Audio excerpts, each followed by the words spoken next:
I'm telling y'all, good morning, good afternoon, good night, wherever you at, whatever it is, how you doing. It is Saturday, y'all. And y'all know, I said I was just gonna come on in pajama jam. I got too much to talk about. I got too much to talk about. So I said, there's no way I'm gonna get it all out today. Hey Susan, how you doing? There's no way I'm gonna get it all out today. So I'm gonna have to do it today and tomorrow. Heidi, how you doing? Girl, we went from bad reception to me running my mouth on the phone with my mama. But that, and I mean when I say bad reception on my side, my phone was acting up. Then I shut it off, shut it back on. Then I called my mother called. Anyway, how you doing? How you doing? But that was a great live. Like I said, woo, feel like sometimes I feel like with these celebrities, everything is coming out. But then I feel like with some of them, a lot of stuff was out, and it's fun. We still not talking about because we so busy talking about this one or that one that the other ones are still getting away with the same old BS. Debbie, how you doing? That's how I'm starting to feel about these celebrities. Y'all, wait, listen. I can't make this up. Now, I don't use my learning curves or anything, but I usually am not a writer. But I had so much to talk about. I had to say, hold on, let me pull out my little notepad. Get my pen. And honey, I wrote some things down that I need to talk about. So since we talking about celebrities, let's start there. Joe Budden. Y'all, I got a lot to say about Joe Budden in hearing. I do. Tracy, how you doing? Good morning. I got a lot to say. So when I think of Joe Budden in hearing, what I think of is before they were on Love and Hip Hop, that they had their own little was it MySpace? Way on MySpace, they had their own little live they was doing on like MySpace. But when they came on Love and Hip Hop, I'm like, okay, time. First things first. At this time, this is when Joe Budden had openly told us he had a super addiction, and that he would get, his mama had an addiction, she had got clean, but then he had his addiction. And I said, damn, so their relationship is going on during all this stuff. So when they get on the show, they toxic as hell to me. Tahiri, she's super buck and ready to fight. He super say stuff in a calm voice, but he pumping on her. Then the next season, do y'all remember that Joe Budden had a whole new girlfriend? She was this super earthy girl. She had this curly hair. She was 19 years old. She came on the show and she was his girlfriend. Tahiri came to the house, tried to fight her. I was like, wait, what is going on? And then the next thing you know, her and Tahiri getting along, and Joe Budden saying that he basically busting them both down. I'm like, wait, what are we watching? Mona, y'all was telling us everything back then. She's like, you know what? We just gonna let them come on here and show y'all what they be doing. Here go the Creep Squad. We gonna bring in Stevie J and act like he ain't have a video with who's old girl's Eve. We gonna act like that never happened. We gonna act like he was never married to old girl who did Truth Hurt or whatever her name is. We gonna act like that never happened. We gonna act like Rich Dollaz did not leave his family so he could help Olivia. Y'all remember on season 1? Olivia, I gave you everything. What? I think, wait, you done left your family? You done broke the bank. Kristen Cree, how you doing? I said that like one name. Kristen, how you doing? Cree, how you doing? Dana says, how you doing? Tracy, in case I miss you, how you doing? Let me make sure I ain't miss nobody. Yes, the Creep Squad, Tracy. I mean, had a whole Creep Squad. Mona was telling us everything. They told us how Jim Jones was with old girl so long, but she over here proposing, getting on bending knee like she won yay for him. And he like, yeah. They still ain't married. I said, wait a minute. Mona, you had Jules Santana come on. Should we get into what we done seen these people do? Let's just get back to Buttons. Because see, I go somewhere we start talking about Love and Hip Hop. But Joe Buttons came on there with Tahiri. Then he had a new girlfriend. Then they was like a couple, but he was with the little, we're not going to call her a little girl because she was grown. And they was kind of like having this. Then he dumped Tahiri, like, I ain't really thinking about it. Then the next thing we know, he with Santana, You know, the one that used to be with Erica Mena, that used to be with this one. You have to wait a minute, y'all. We are playing musical chairs. Remember, any Love and Hip Hop fans, y'all remember, they had a chart and they were showing you like how all of these people intertwined with sleeping with each other because they had slept with this person, they slept with this person, they slept with. They was all in bed with each other basically. So some of this stuff, y'all. I mean, that's like with Jaguar. I'm like, am I an Illuminati? Because some of the stuff she telling us, I know. So how did I know it? Some of the stuff I know she telling us is exaggerated. You know what I mean? And some of the stuff is just being regurgitated. You know what I mean? Because she one of the people I want to talk about today.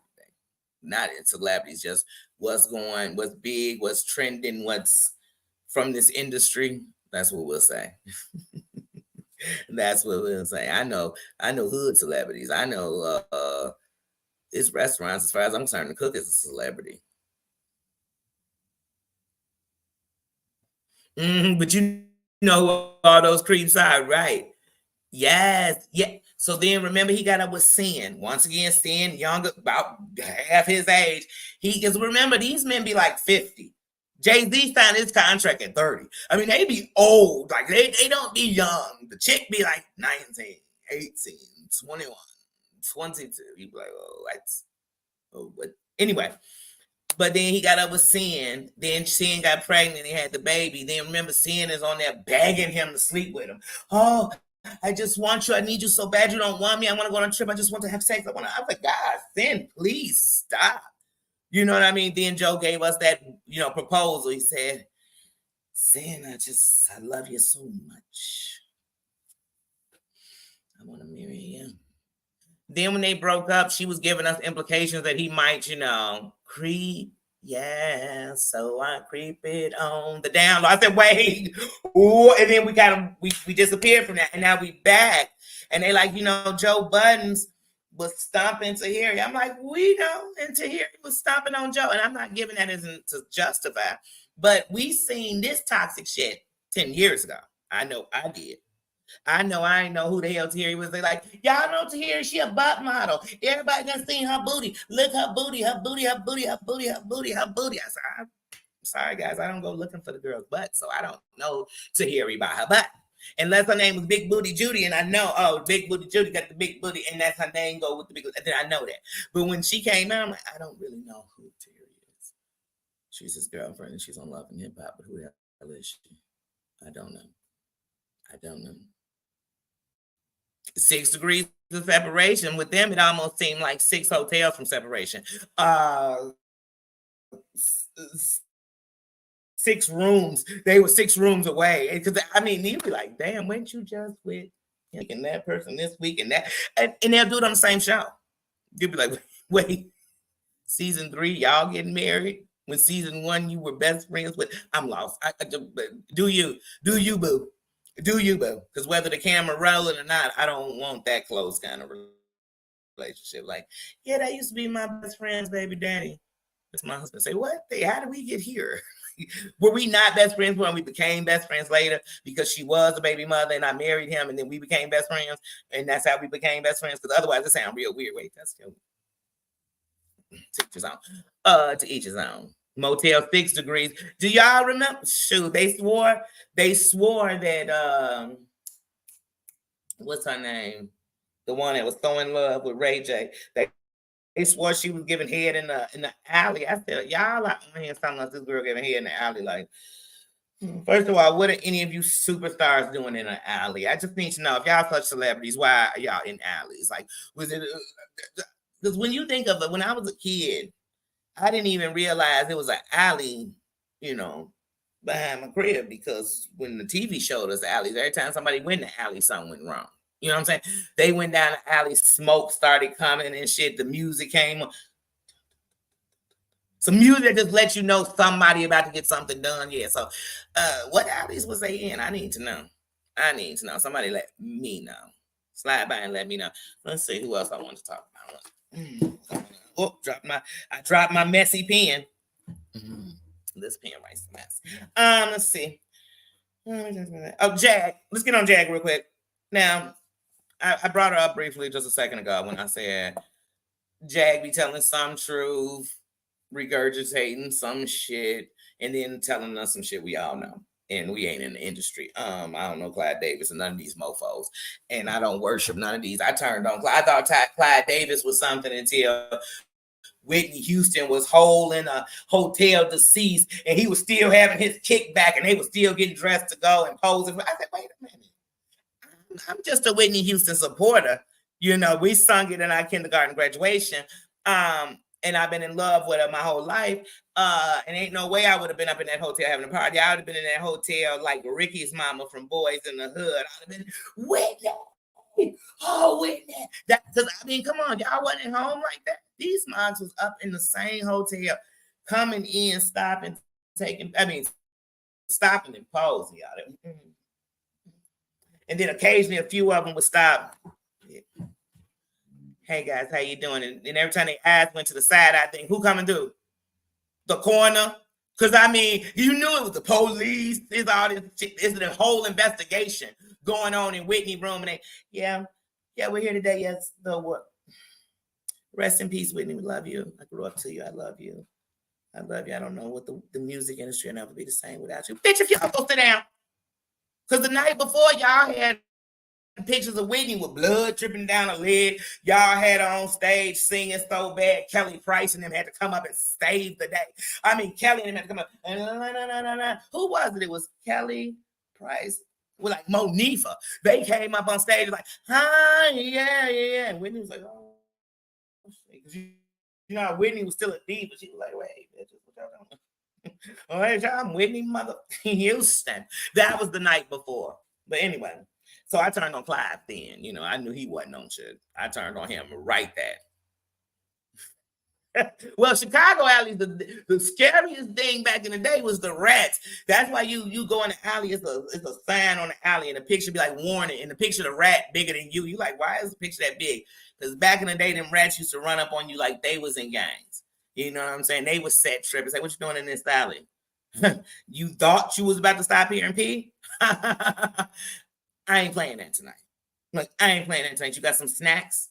Yeah, I'm telling you, them rats was big. I mean, if you ever saw Adventures in Babysitting, when she said that rat and the thing she wasn't, they look like damn possum. I said, wait, the possums and the rats got to be warned. They got to be like the Bloods and the Crips. But that's a whole nother story.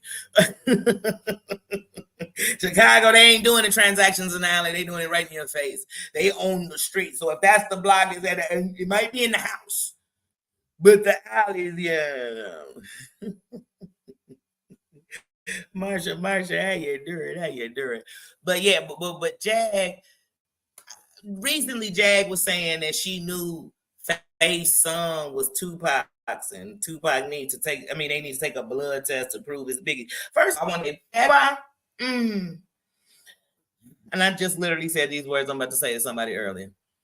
We all know that Biggie said in a song, if Faith have twins, she probably had Tupac's. Get it? Tupac's. Okay, we all know he said that. Okay, but we all know that when Faith had that baby, and Biggie was alive when she had that baby has looked like his daddy. Since he looked so much like his daddy, he played his daddy in his daddy's movie. He played young Biggie in Biggie's movie. The only difference between him and Biggie is their skin tone. Other than that, he is Christopher Wallace. He lucky I'm not his age. But I love his dad. But anyway, but I said, wait a minute, who? Why would what? Girl, this don't even make sense. But she told us that Jay-Z was her oldest son's dad. Then she said she didn't say it. I mean, like I said, Jag is a character, and some of that stuff she just be lying. But when she be sitting there fake crying, trying to make herself cry about the lies she telling, that's where I draw the line. I be like, oh my God, this woman here, she want to be in all them scandals. She wants a scandal with a sex tape involving her. Because I've watched Jaguar in the last 4 years try to bring out 3 different sex tapes that were her. Her and her husband. Her and what's that girl's name? The one she just got up with, the one who signed her bond. I can't think of her name right now. Her and her, and then her and the dude Sip in Chicago that she just messed with. She tried to bring those out. They didn't say, oh, I messed with this big celebrity. Let me leak this video and sell it. And She's wanted to be on a scandal of that.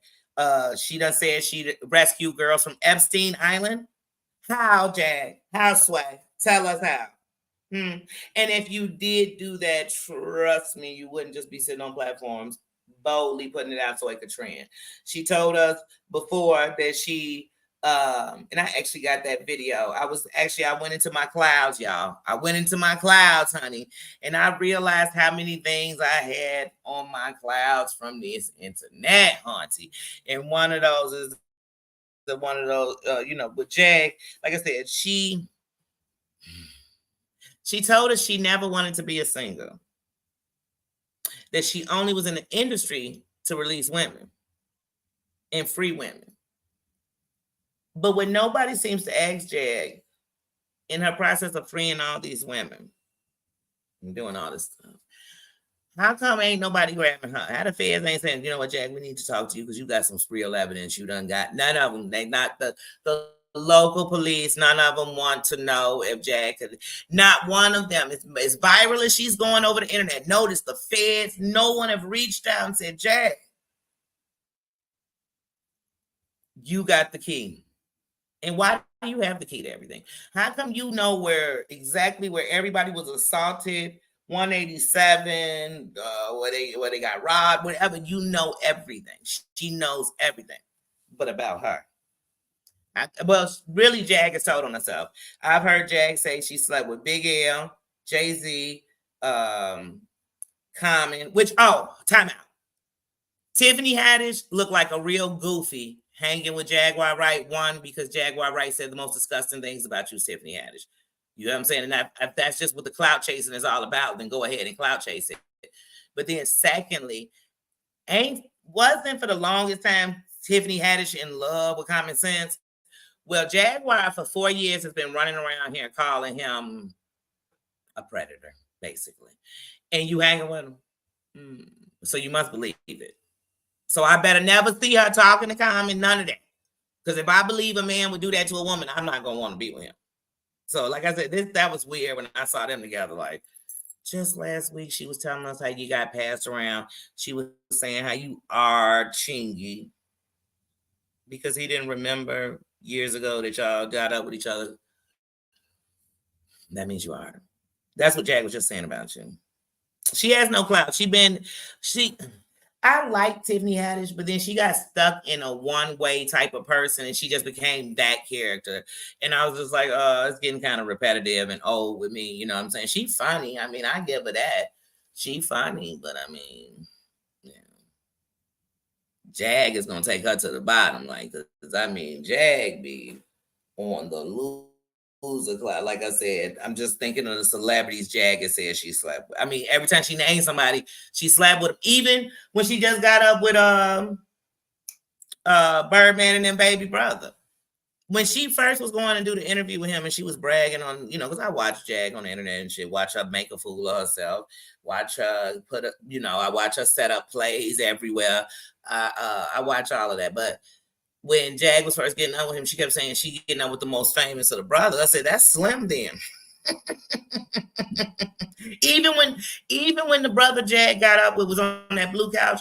One of the parts of the story he was telling you that, because I had to check with Slim. You had to check with your whole brother to make sure something was okay, because that's the head over there. As far as I'm concerned, and always have been concerned, that is the head. Okay, first of all. Second of all, anyway, I'm not even gonna get into Birdman. Respect Birdman. I'm gonna give you money, respect, but Birdman. But anyway, I'm gonna give him some respect. I'm gonna put some respect on it. Respect, the real one. I ain't gonna put respect on it. I'm gonna put respect on it. But when she got up with the brother, I'm like, that's why I did that short. I said he got a homeless chick. Yes, she's a lunatic. Yeah, not a project chick. He got him a homeless. She homeless in every thought of homeless. Like, not even, because you could be homeless living with somebody if it's not yours, but still. But Jag is trash. Right. She should have some receipts that would have somebody. Or how about this? Jag always telling somebody, if I told you stuff about the industry, they gonna come and get you. How come they ain't came and got you? It's obvious where you are. I mean, people on the internet, Danny done found you every time you've been somewhere. Danny Robinson done found every place Jaguar been. She found her instantly. Me, Clyde Davidson, and with all this money, billionaires like Puffy, billionaires like Jay-Z, they ain't got no connections. You a lie, because half of them hang with gangbangers that they got doing hits for them on the low side. They got this with that. They connected to police over here, but they can't catch Jaguar right because she off the grid. How's she off the grid? How's she off the grid when we looking at her? She's saying she off the grid because she don't be on computers and stuff. She all over the internet. She on blue couches, red couches. This person's interview, that person's interview. She fighting with a boyfriend. She giving people receipts of her sex tape. She literally took a sex tape she had with somebody and gave it to other people. Girl, if you ever did become famous, they could take those their sex tapes and the same thing you trying to do, they could do it with you. Like, it just don't make no sense. And then she just recently told us this scar right here is from Jay-Z. This scar right here from Jay-Z. This one's from him. This one. 2 years ago, she told us those came from Gerald. And then when she wasn't around for like 8 months, because she'll say it was a year and a half. She wasn't off for no year and a half. But when she wasn't on for it, because to me, when Gerald was coming up in chats, that was her. The Gerald, you know what I'm saying? He still wasn't that verbal yet. He real verbal. Now he talk, he done came out of shell. He remember who he is now. But at one point, I used to literally, I've said it before, I would say it in chats. How did he sit there while she literally one day she sat and talked about how good Jay-Z dick was, how he dicked her down. She sat one day, talked about her, and this person talked about how she cheated on Sam. And he was sitting in the car just and the whole time because she's such a narc. She's such a narc. She got the camera on her, you know what I'm saying? But we could see him. So you just see Gerald. And he's just sitting there. And sometimes you can see where he's grinding his teeth together. You can see it all in his jawline. Because this heifer is sitting next to him talking about deep throating dudes, talking about taking it in here, talking about this one gave her multiple orgasms. That's why she came back. This one had her doing threesomes. You sitting with your man and talking about how other men all over who don't even show you respect. I ain't never heard Jay-Z talking about you on shit. And then he tried to prove that you were so nothing to him, pull anything I got with her off, because I don't even want to see. I got so much money, the money she made me ain't shit. She ain't nobody. She ain't wrote none of my albums. She ain't, you know what I'm saying? She nothing. She ain't did nothing that made me a dime. And if she ever sung for me, that gave her power. That gave her a conversation. That don't give him power. But she want us to believe she was so good. She said Jay-Z was her son's mom. But that would also mean that before you ever were, no, you know what? Like I said, I can't. Because she the same person told us how her sister's husband was doing her so terribly in the crib. And she was just like this innocent little girl, basically, that was being tortured. Then later she tells us on another couch that when she was 14, she left home. She had a boyfriend that was such a drug dealer. He was coming to her house. Now remember, her daddy alive, her daddy who protect her and all this, is letting men bring limos to her crib on 8th grade. For her 8th grade graduation, he bringing her limos. He buying her Rolexes. Man, ain't nobody daddy letting no boy. He could have been 14 years old. I ain't gonna let you buy my daughter a Rolex when you're 14 because I know you want to sleep with her. So I'm like, this is weird. Then she said she ran away with him. Had a baby. The baby passed. The baby lived for like 9 days. It was her daughter. And then she went home. I said, so this girl was gone at 14 for so long. Did they ever put a missing report out on her? Did they ever look for her? Then she tells us how she was slanging drugs everywhere. She was a madam. She was pimping hoes everywhere. I said, you know what? When were you getting all this intel on Gladys? Because y'all got to remember, does anybody remember when she did the first Storm Monroe interview? Before she did it, she did that interview with Tasha K. And remember how Tasha K was telling her, like, ooh, Jag, I kind of think, and people went in on Tasha K, like, man, you don't mess with people's mental health. You don't ever question a victim. You don't do this. But it's because Tasha K was like, you contradicting yourself in the story. You telling me one thing, but it's not fitting with what you're saying now. Like, you shouldn't even be. But so Jag will tell us too many things happen in the same time period. And it's like all that couldn't happen right then. Like you couldn't have been in Japan at hanging out with Jay-Z, getting pregnant by Jay-Z, and over here slanging drugs at the same time. Like it's impossible. That's not me calling you a liar. That's you lying. Like what? Jack is a hot bubbly mess. She be on there wishing people. I mean, oh, she's trash. She trash. And I don't care what sector you go into. I'm just tired of seeing people hook up with trash that trash them to trash. They get up with those people to go trash other people. Then end up getting trashed again by the same people. Then they a victim. And I just be like, oh, this is repetitive. I can't. She got a warrant for that truck. That kid that wasn't on mama name. Yeah, Jag is she's trash. She is trash. She done even when she was with her husband. Remember y'all when she came out here and had the whole situation in Chicago at the airport. When that happened, when she came back, remember her husband had to drive to Chicago and come get her and they drove back to Dallas. When that happened, she was once again in her husband's face bragging about sleeping with the guy with dreadlocks in Chicago and giving him head. Shit, I didn't drop this phone twice. I'm so glad I got covers on both sides because this thing would be broken. But she was bragging about that. Then she was telling us about the millionaire because she always got some millionaire who is just waiting for her to dump these trash ass guys she's dating so that he can have her to himself. But then when she's single, she's sleeping around like she's a nobody or she thinks she's a nobody. And she's so sexual. Everything is sexual. I watched her on her channel with a guy who obviously had special needs. And I watched her start telling him she was going to get him this lap dance and have a woman come give him a happy ending. Once again, here we go sexual.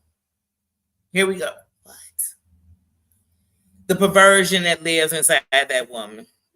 That the perversion that, because when she first came out, like I was saying with the Tasha K, remember she was going after Patti LaBelle and the guy who did the pies. She was going after them.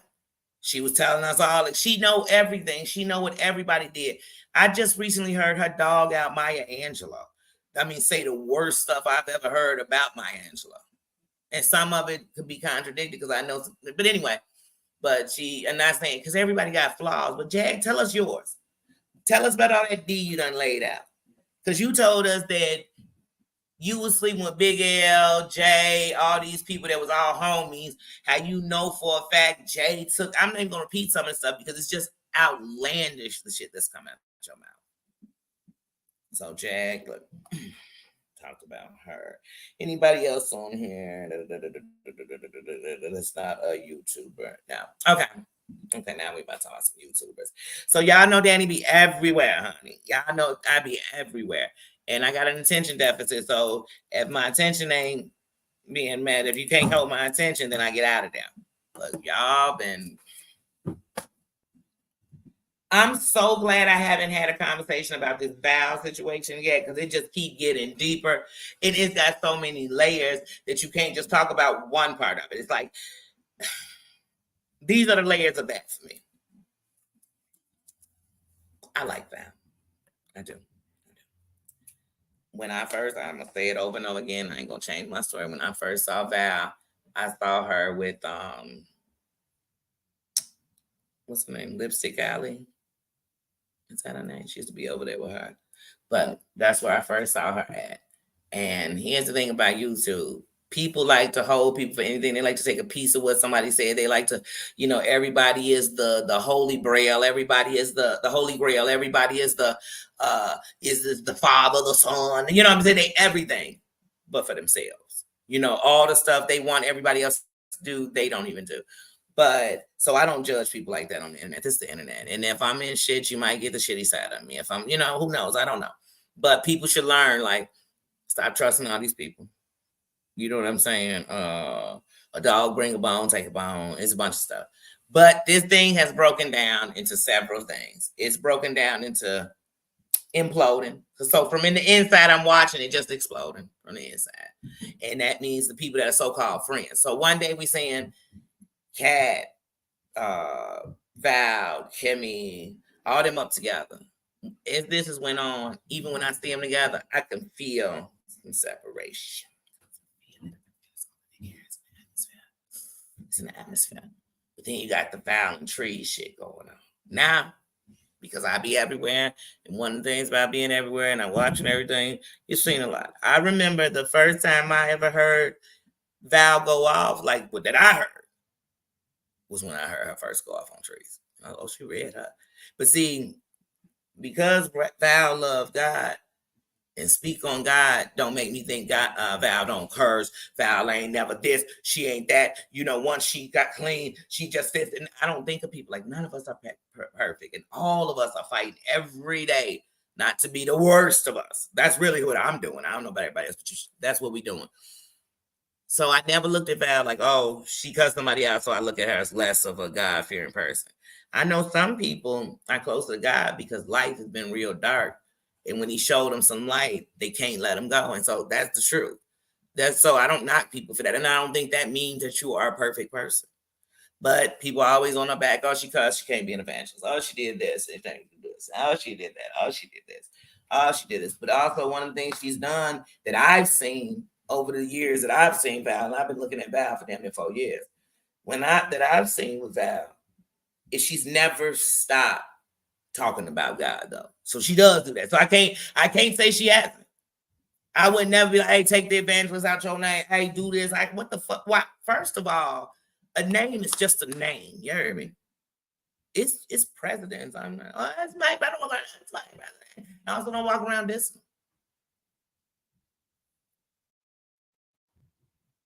But you know what I'm saying? But anyway, so you got the trees and Val thing. You got the not invalid thing. So here's my opinion about it. So most people be scared to talk about certain things on the internet because people attack or get mad because you're talking about. First of all, when something happens, we all have a right to speak about what we saw, if you saw it. That's it. That's it. So this is what we're gonna do. So with the trees and Val, this is how I look at it. Val, do not go up on her channel no more. Like, I don't give a damn what she's saying about you.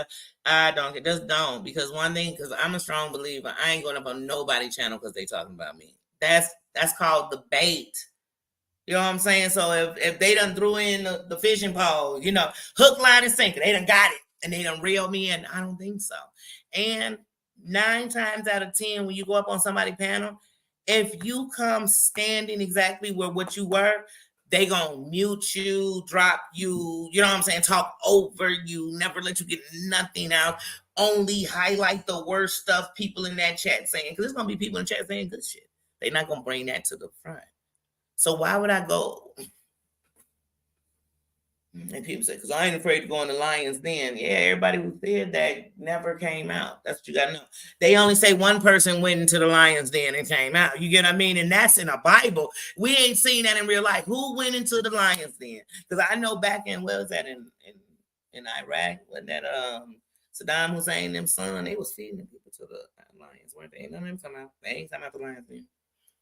So, but everybody, I'm gonna run up into and when I say the Lions Den, I ain't talking about nobody's channel. So this is not about Kimmy. This right now I'm talking about a real Lions Den. Like if you went into it, so people go, oh, that's why I went up on their panel because I was gonna check them. You think who? I'm like, check them in their house. That's like thinking you're gonna run up in my house and whoop my ass.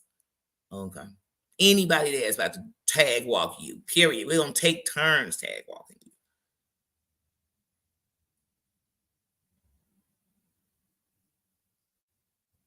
Was who on Prescription Meds?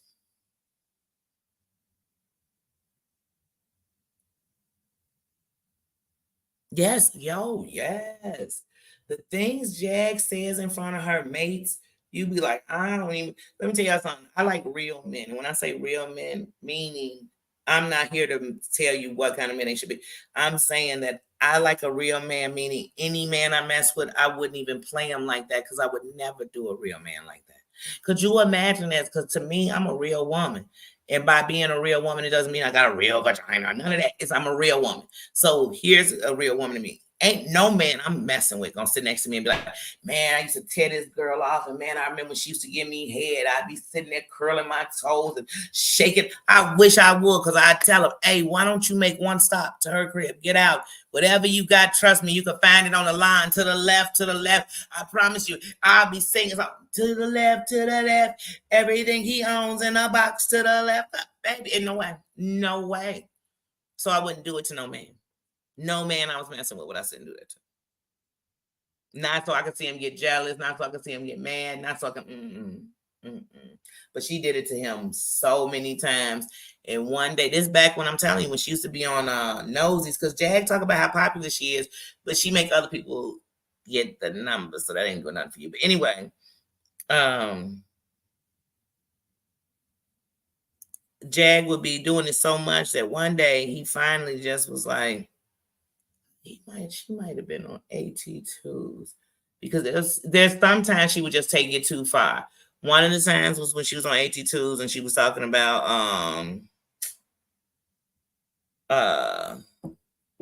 Big L. I think that's what she was talking about. Because she done talk about so many people. I mean, you name it, especially the ones that's deceased. She got a bunch of stories about how they was in love with her. They was ready to do this. Even with her Cat Williams story. Now, one thing we know about Cat Williams, if anybody really knows about Cat Williams gives out things to people. Like, so when he got money, he'll give. So that's not a new story. But she'll make it like he was so in love with her that one day she knew the Illuminati was too close. So she had to tell him, I'm leaving on that midnight train to Georgia. And he was like, oh, baby, please don't go. Don't go. Let me tell you something. I done seen Cat Williams in person, and I done seen him in the stages, and when she talking about where at points he was leaving his kids, but he was hugging on you, girl, just sit down. Like, none of this shit makes sense. None of this shit makes sense. But you never seen him in an addiction, none of this, you never this, and he's admitted these things that went on. But none of this she know. Just because, like I said, when Jag like you a saint. Everything about you perfect. She love bomb you. She tell everybody great things about you. She stand on you like you the best. And then as soon as she turned, everything she said might as well have been a lie. Because now you the worst person ever. You've been SA'd, you've been passed around, you've been this. I wouldn't tell Jag shit, because she's gonna tell every team. Every team. Tina says, how you doing? But I had got off, sorry, and then I went back on Jag. But because like I said, Jag need her own thing. That's why I love going over there to Danny's. Danny is the freaking goat. One thing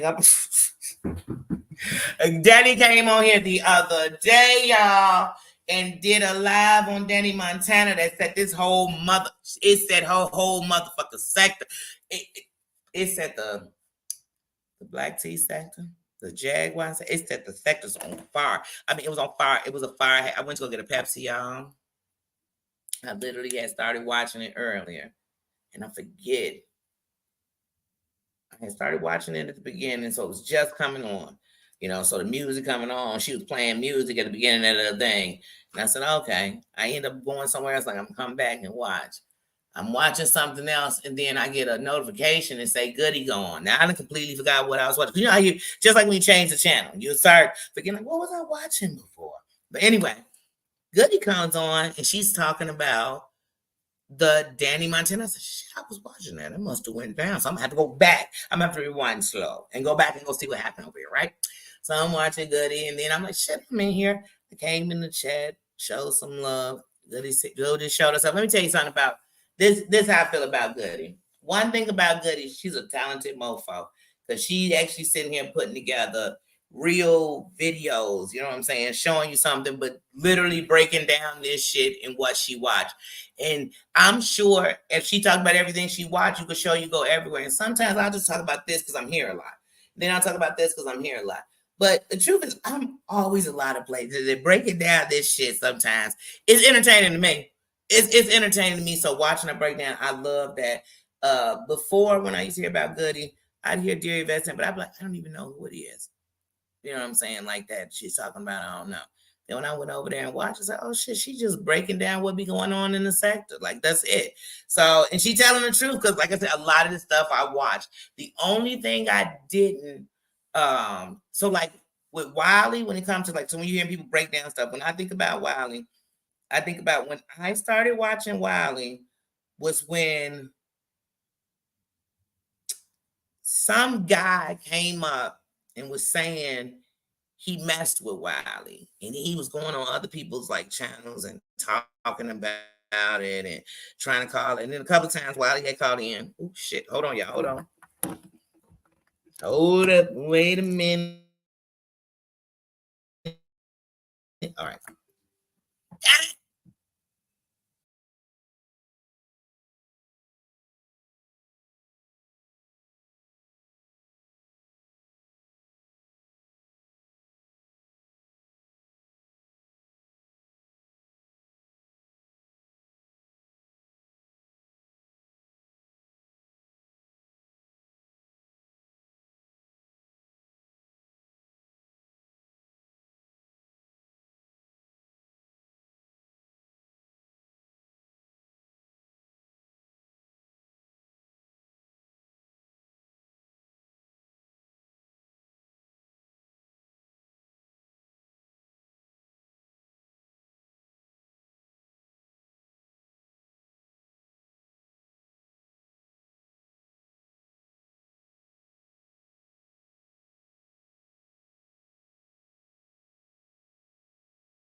Sorry about that.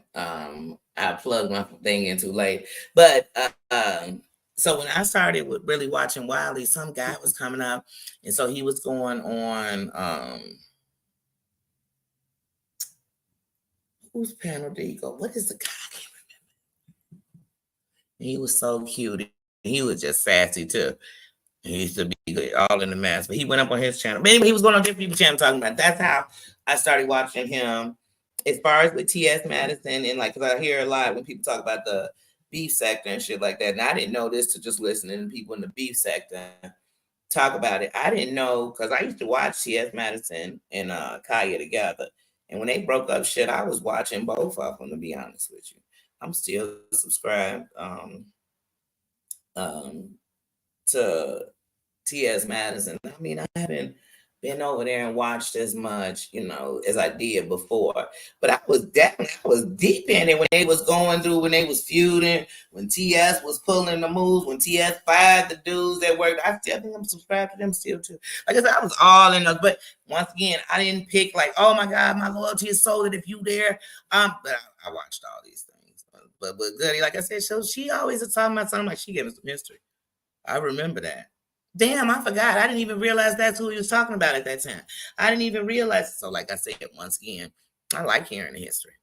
That's why I watch the things I watch, because it give me history. I'll go back in somebody's channel and watch the old stuff and get some history.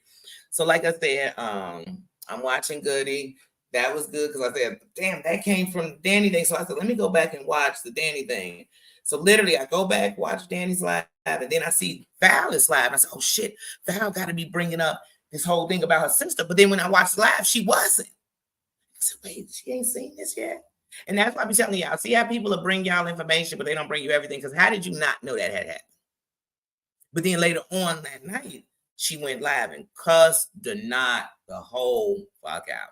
And I agree. So whether it's Denat or it's whoever doing this, the people that go and then go into like social media, find your family, and then start putting people that have nothing to do with it. They don't know what's going on. That is harassment, y'all. I mean, like, harassment don't get nobody. You ain't going in their Facebook and going to get a bad picture of them. You going in their Facebook and people got nothing to do. And it needs to be the same people who will sit around and say stuff like, don't do that to me. My family's off limits. Leave the kids alone. Leave the dogs alone. Don't talk about the. They be the main ones doing it. They be the main ones doing it. Which y'all, I don't even know how I went this long in this live. Probably because I'm checking off my list like Santa Claus, so I can make sure certain things are picked up. Some things I threw them in there myself right now. But so anybody in here can confirm this for me? The B took her channel down? Because I kind of heard and doing great, and I think I damn sure I wasn't gonna look whether it was true or false. I wouldn't want to look.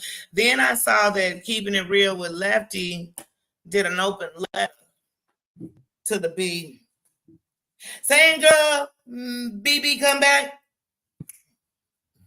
You could keep on bullying, but they better not come get you." First of all, the stuff this woman does on the internet and real life is also called a real G, a real dude, a real mofo, all real. But if you so real, you know that the stuff she pull in real life would have people dead. I'm talking about in real life, she would get women assaulted, people hurt, people put in jail. This old suburban girl, this old goody two shoes, she grew up in the suburbs with two parents. The scholar. I could care less if she gone. She needs to be gone. She needs to be gone forever. Please, thank you, God. If the gods have answered and they have let her leave, that's good. But you know one thing about her, she might have left her channel. She's still on the internet, doxing, toxin, and pops, and I can promise you that. I can promise, because evil like that don't die. Unless it die. And it still don't die. It multiply. Honey, I know one thing about it. Yeah, it's a pause. Her channel on pause. Her channel on Pity Party. She on Instagram, probably right now live in a private live, talking about all the shit she talk about on here. She's in another place doing the same shit she do here. She's doing stuff that'll affect here. You know what I mean?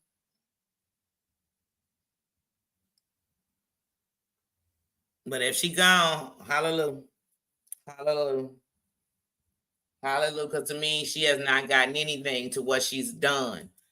If anything, if only thing happened to her is everything she's ever done on this internet happened to her, then that'd be fine with me. And it should be fine with her because she said everything she did was okay. See, one thing Danny can say is I've never done none of this stuff. I don't care how much people dislike me. You aren't going to find me shitting on you unless I came right here to tell you. I don't need to bite my tongue about nobody. If I felt that way and I want to talk about it on the internet, I'm going to come to the place you're at. And I'm going to talk about it. That don't mean I want to have a conversation with you. That don't mean it's up for debate. You can't debate how I feel. You can't debate how I feel about you. So it's no need for me to talk to you. And then I'm going to tell you what my mom used to tell me when we was young. I was talking about you, not to you. Know the difference. See, I wasn't behind in some private place, sneaky talking, sneaky dissing you. I came right up on here and said, ugh, you're a terrorist, you're a torturer, you're a bully. You break everything TOS stands for, and then you want to catch everybody on their violations with TOS. Yeah, I just can't. He's how you doing? You're cracked up. How you doing? How you doing? Yeah, I can't. You a trash. And then I see that Roadhog. Because see, like I told y'all will be like, I don't watch somebody because I don't like them. I don't like half the shit. But when I'm trying to see a part of a story, if this part go with the puzzle, I'm watching. And if I'm watching it, it's too disgusting. I don't watch. I'm out of here. That's why I don't watch JY. I watch the clips. I watch the side notes. Because he's trash. He's a racist. He's trash. He's there. But yeah. But I saw Roadhog is going after Seaward and Rakin. Now we all know Roadhog been going after Rakin. But see, back in the day, Rakin had some aid and assistance. Rakin had real people who actually liked her around her. So it made it hard for him to step because she had steppers with her, you know. And now she hanging with the cooties. And so all they do is turn on each other. Matter of fact, what they learning is they've been turning on each other. Now they just friends. And so I said, wait, now he going after Seaward and Reagan. Oh God, that's all these. I can't. This is soap opera. As the pity party turns, as the torture turns, as the please guys stop bullying me. I just want to be on the internet, just minding my business. But these be the messiest people. These be the people in the most back chats. These be the people in the most secret groups. These be the people doing the most stuff. These be the people gone, baby, gone. And speaking of gone, baby, gone, where the hell have Maria and Ann been? What is going on? Dang, like I said, here's the one thing. We don't have to sit and talk about the same. I don't want to hear nobody talk about the same thing every day. Damn, show something else. Everybody, that's everybody. But y'all, it's content creators. This is what I suggest for content creators. We really need to start getting out here and doing something. Doing you, I mean, here's the thing. Even if we covering things, we're not gonna be covering it the same way. But just go out and do you know, go out and do something. Talk about something. Give it a different perspective. Hey, if you watching this stuff, but you see it, wait, express it. That's it. That's all I feel as content creators, and I love seeing it. I love seeing people doing stuff. I love Heidi and all this true crime. You know what I mean? And here's the thing. I told y'all, I love some of the mess. I don't mind when people get into it. They doing a little roasting. They doing a little kiki and a little pee. I love when people calling out the stuff that they should be calling out. Like, hey, how you going to say this when you really did this? I like that. But around here, people's loyalty is not to themselves. So people be like, well, I ain't going to say nothing now because they saying don't say nothing. Then don't say it's wrong later. It's just like with the short I put up with Luke, and everybody keeps saying, well, what is he trying to say? How are all these other people guilty? Here's the thing. If I worked for Diddy and I watched Diddy beat the brakes off of somebody to the point where I had to call a plastic surgeon I knew to come over and fix him up, and we knew we couldn't tell the police or nothing because he had the police in their bag, and I knew all that. Okay, that's fine. I might not tell him because he got a lot of power, so I'm gonna get caught. You know, unlike Jag, these people got this real power, but they can't catch him. But in real life, you would have got caught. You know, they would made you like you was a snitch, even though you weren't. But I wouldn't have worked for him anymore. That's what I wouldn't have did. Because I know that one day it might be my ass he beating, and I might not have somebody go get me a plastic surgeon. They might decide to dispose of my ass. You get what I'm saying? So, nah. I couldn't stay. I couldn't have stayed. I got buddies in my life that did some things in their life, whatever it was. But what we never did was them together. Because once again, your life is your life, mine is mine. But I know how far I'm gonna be cute, but let me out the car though. You know, you want to shoot up, I could love you to death, and I can know you shoot up. You'll never be doing it with me. Meaning, well, we know you won't be doing it with me where I'm getting high with you, but you won't be doing it in front of me because I would never be able to live with myself. If I sat there with you while you did that and it took you out, I wouldn't be able to look in the mirror at myself. Cause I know if you started pulling your kid out, I know. Oh, all right, baby, I love you. Let me get on out of here, okay? Call me tonight, because what I want to hear from you is again to make sure you're okay. Call me tonight. I'm gonna call you later. Just respond, text me back or something, okay? Okay, because I love you. Not these people. These people get into it on YouTube with somebody. So like, I'm just gonna make up. I'm not make up names. I'm gonna use names out of here, but this is a fake story. Let's say me and Tina into it. And Crack Elf is cool with me. Then me and Crack Elf fall out. And she become cool with Tina. Now Tina and Crack Elf are double teaming me. And Crack Elf is double teaming because she got the inside information. She about to tell. See, when Muzz left Thiwa, everybody thought Muzz was gonna do what Rakin did, and that was just start giving out everything. That she was about to be the 411 on the. I didn't, because I know to this day, right now, her loyalty still belongs to Thiwa. Y'all think not? Because some of these people are such pick me's. I'm telling you, what they think is cool, just like with Rakin. If Rakin think everything she so-called stood against is being cool to take down or hurt somebody, then you're just like what you stood against. Is that my just doing? How you doing? Yeah, I mean, it's that simple.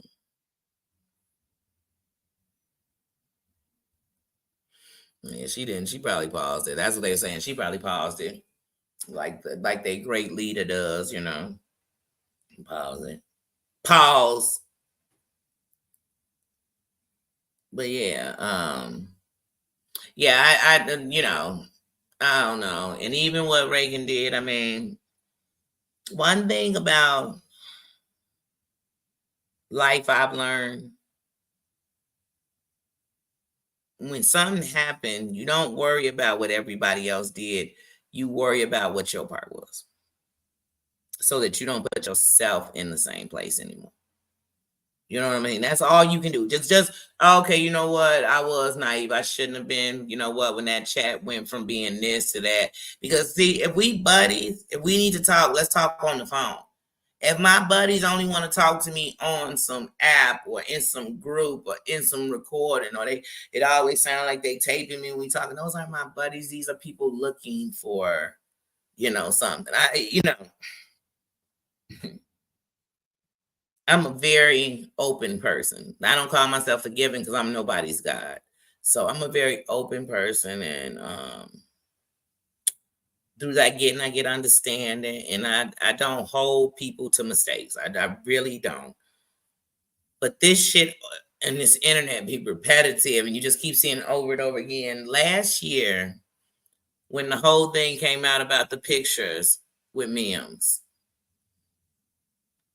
I was one of the very first people to just spit it out, because everybody was tied to some freaking contract, it seemed like, of doing the right thing. Like they had to have permission. I had to wait till she got out. I had to wait for the ship to sail. But if I'm waiting for all that, then how are all these people knowing about it? How is it still all these people? And that's what happens on this internet. Okay, it's like, oh, hold on, Doom. I gotta tell you in the background, not on my channel. I got a whole channel.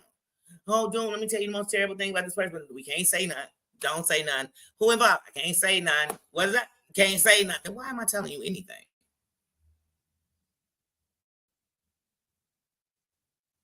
But nobody was asking the important questions like,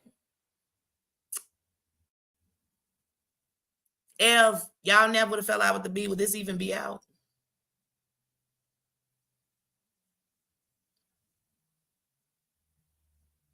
Because from the second all y'all saw that, y'all should have knew it was wrong. And for no reason as women.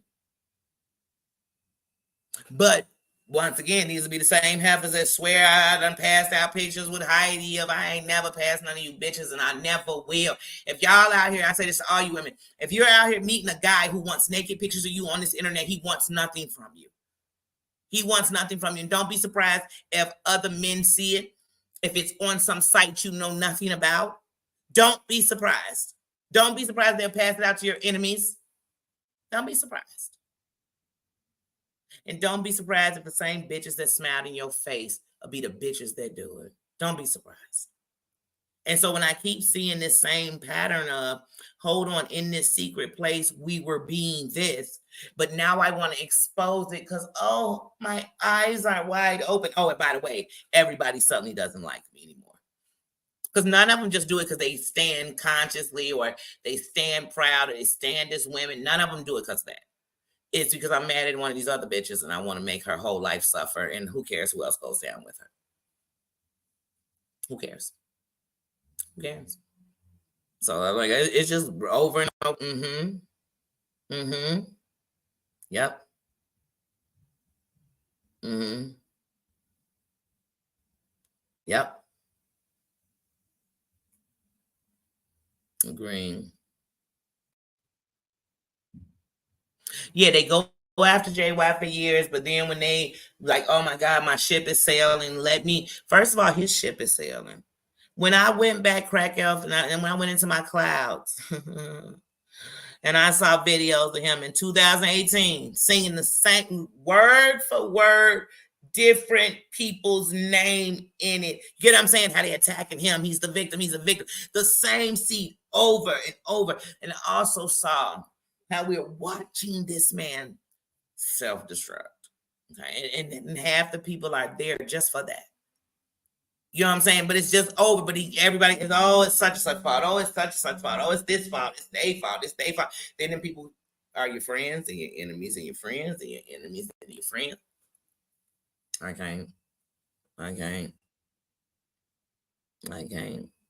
And just like the bee, they sit on here and act like victims. But the things they have done, if people only did on the internet to them just what they've done, you know what I mean, they would be crying and telling us how they're gonna take their life. But yet they do it. And everybody's supposed to just forget it, forgive it, and forget about it.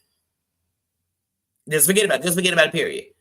Don't bring it up. That's old news. That's old news. But yet they keep bringing it up. I refused while they did it a couple of months ago to continue to keep bringing up memes, continue to keep doing things. But then if you say anything about anybody, you're harassing them.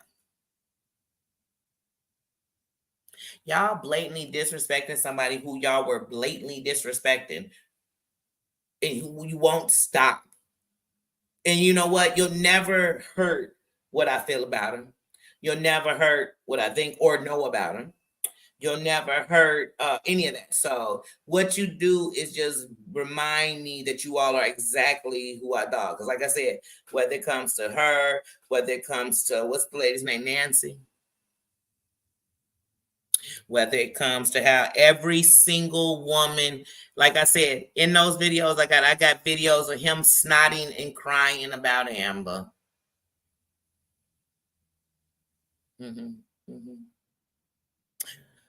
Snotting and crying about Sheree.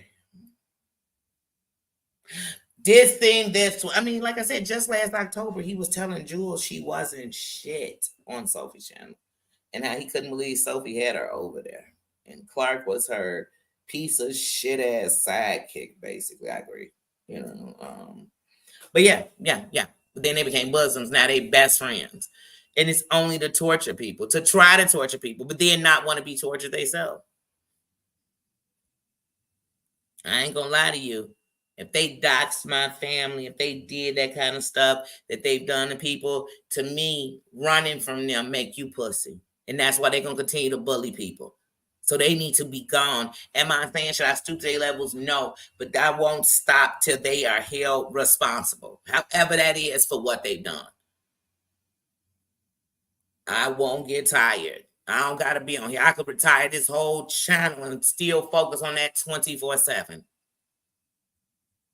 I would focus on nothing but that. I would literally, that's when I would use everything I have, everything I know. There was something, I promise you. I promise you I would.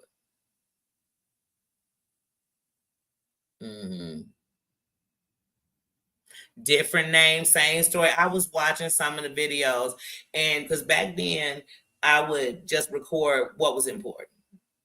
And then during the pandemic, some of those recorded. So literally, y'all remember when he got into it with I just realized it's in my cloud. Y'all remember when he got into it with oh my god, why is her name? Because I didn't really like her, but y'all know what I'm talking about. The one that they call Nappy Head. What is her name? Brittany. When he got into it, Brittany, do you all know I got all the screenshots? Didn't even realize that while I was watching it that they got screenshot. I got all of them.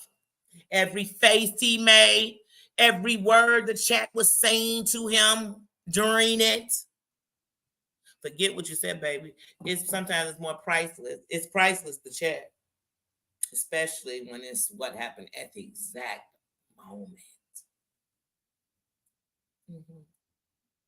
Yeah, sure did. And like I said, during the pandemic, people were famous for saying the most wildest shit and then deleting, especially him. So I recorded the wildest shit, like the wildest part, the breakdown. So I said, oh, now that I'm in my cloud and I can see everything that's in it, I said, oh, and that's where I realized when I was in the picture, I said, this picture was taken on 2019, 2018. And you know how iPhone is. If you have somebody's face open over, it'll show you. Oh, and none of it was. Here's the thing: I've had all this stuff on my phone. Ask anybody where I've ever sent them a clip. They're gonna tell you never. They gonna tell you I never, because it ain't never. And if I did, I sent them the live that I watched. Like, oh, watch this. It was so good. I ain't sent you a clip of shit. Never. Ask the closest mofos to me. They'll tell you, no, never. In the real video, I'm gonna send you his man, not somebody else. But anyway, but yeah, when I went back in and I said, looky Lou, what you got in here? When he used to do those lives, and he would be, when he would first be on YouTube before he went to Sherelle's and stuff, he'd be on there drunk as hell, sitting on the floor up against that wood panel doing them lives. Oh yeah, I got clips of those too. And he would be blasted, nodding off. And 3, 2, nodded off, and 1. Yes, sweetie. So I'm not making up stuff about you. You literally have been on here playing with both essays. Okay. Dog, and like I said, please. I'm standing Team Half a Moon till the world blow up. Till the world blow up, I stand with Team Half a Moon. And John Yates degraded, disrespected, bullied, and bashed this young man several times on the internet. This young man who got nothing to do with him and is now best friends with the mommy. Yeah. Bumpsy. Did she drop her channel yet? Has she left hers? And I'm sad to be left because I gotta be a video for you too. Because you trash. And I think you still on the internet being trash. I think you doxing somebody right now. And to all these people that got files on people like Muzz, you're trash, and the internet should know about that, because no one should come on here, including minors, because there's more minors on here than y'all can believe than it is adults, because they all in that game world on here, and that's the biggest thing. That gaming sector is one of the biggest things on YouTube. And to know that there are people on here getting files, and some of you bitches are getting files on minors too, that's dangerous to the internet. And I just can't rock with it, period. I don't care if anybody like them, but if they do anything to you, don't you be surprised. Don't you be surprised. Like, people are so shady over here that I am convinced that everything that has happened to Brooke, that on the other side, Muzz knows about it. She might help her to fix it, but I guarantee somewhere, somehow she know about it. So whether the person who did it texted her and said, yeah, you go tell Brookie she's going down, I bet you she know about it. That's in my opinion. I don't trust that. You can't trust people who done already showed you their hand. You can't trust people that done already showed you what they're capable of. You know what I'm saying? Like I said, the B was running around showing text messages last year saying, oh, look at Mim, she's so bad. Whole time it was Selfie Queen. Then when we busted it out, they deflected and said we was passing around Selfie Queen. We ain't got Selfie Queen picture. The B got it. The B got it. Mm-hmm. The B knew other men had seen Selfie Queen pictures too. Other men weren't in there. That's what I said, but they deflected. That's all they ever gonna do. That's enough of that heifer. Like I said, if I channel down, let her, may she rest in Lombard shit.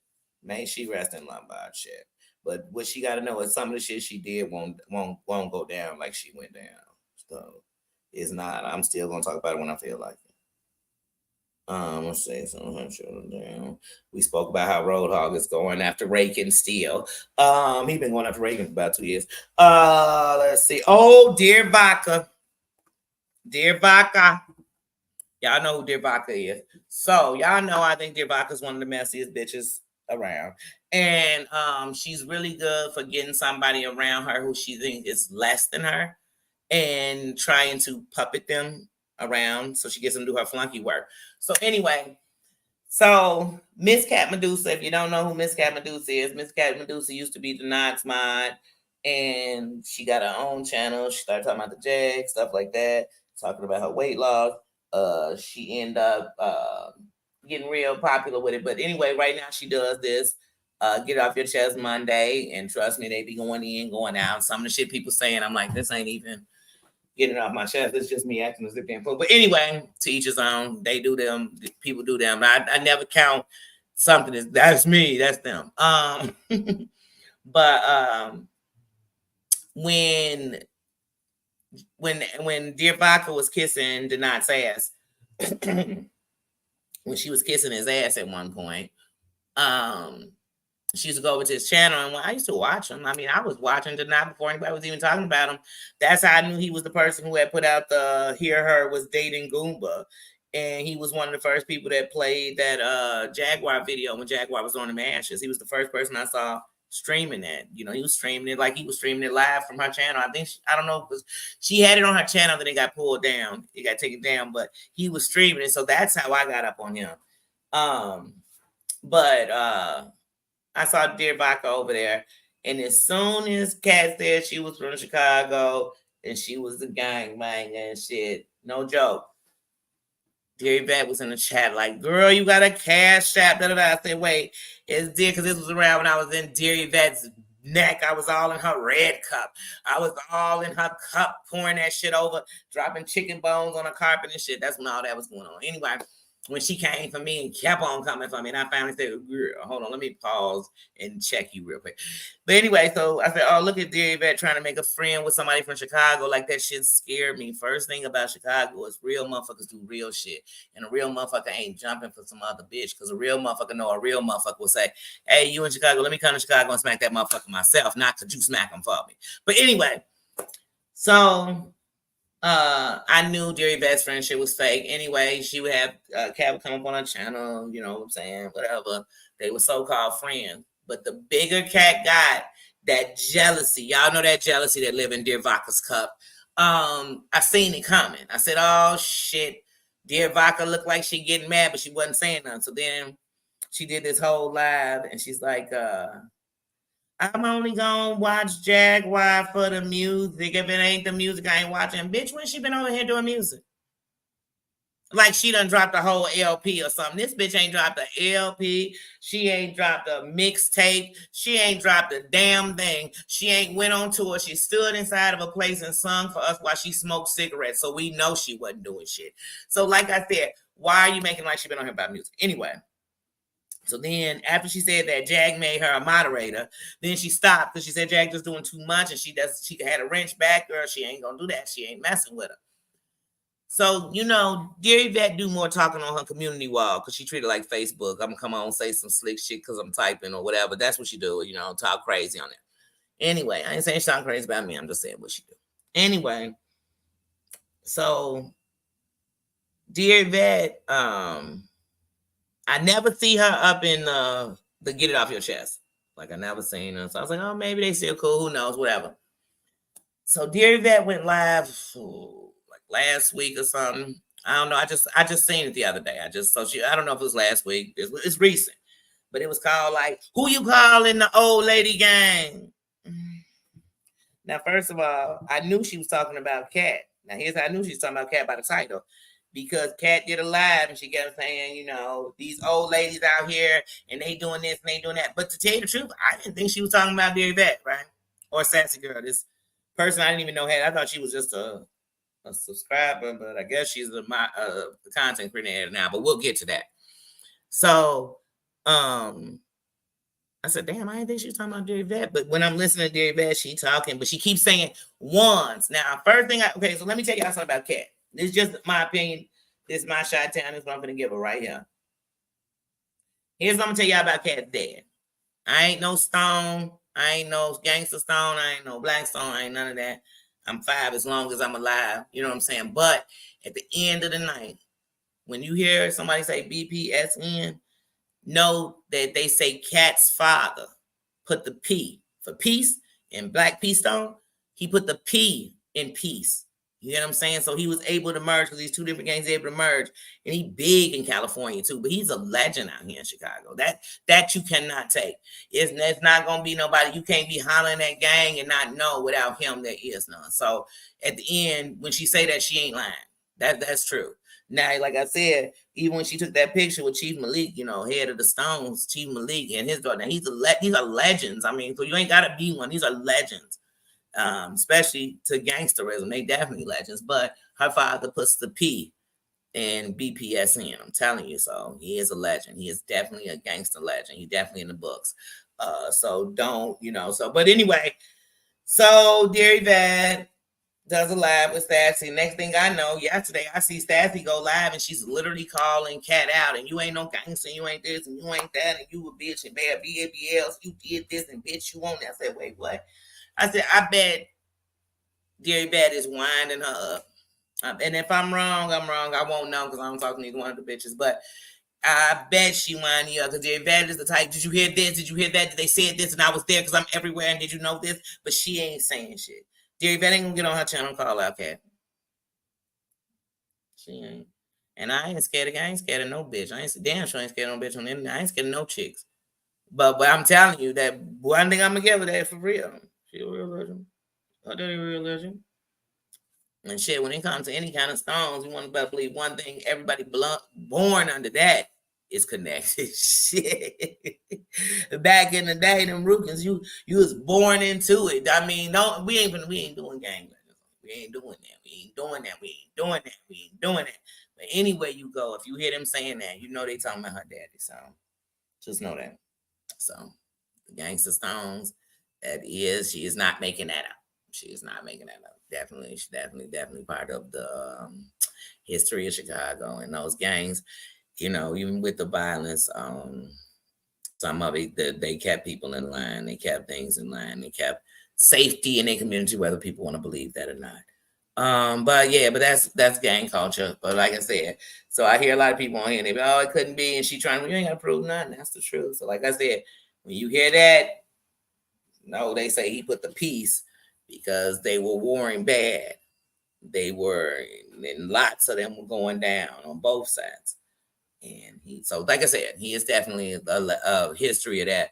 But I said, oh, this is about to get big. And then I'm gonna watch how Gary Beck gonna somehow turn on Sassy in the midst of this. I could just see it. I just see it happening. So I'm definitely gonna be there for it.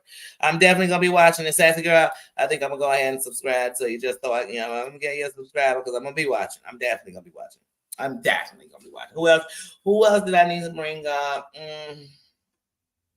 Dear Vet still coming for Sparkle too. Oh, and y'all, wait a minute. Hold on, y'all. Go get a subscription at Dear Vet's channel now. Go and get you a membership because she just let it be known when I was watching her, and I'm gonna put it out there in case y'all missed it because y'all might not have seen the live. It wasn't that big, but she has said that if you join the membership, she about to do some exclusive interviews. One is gonna be with Wendy Williams.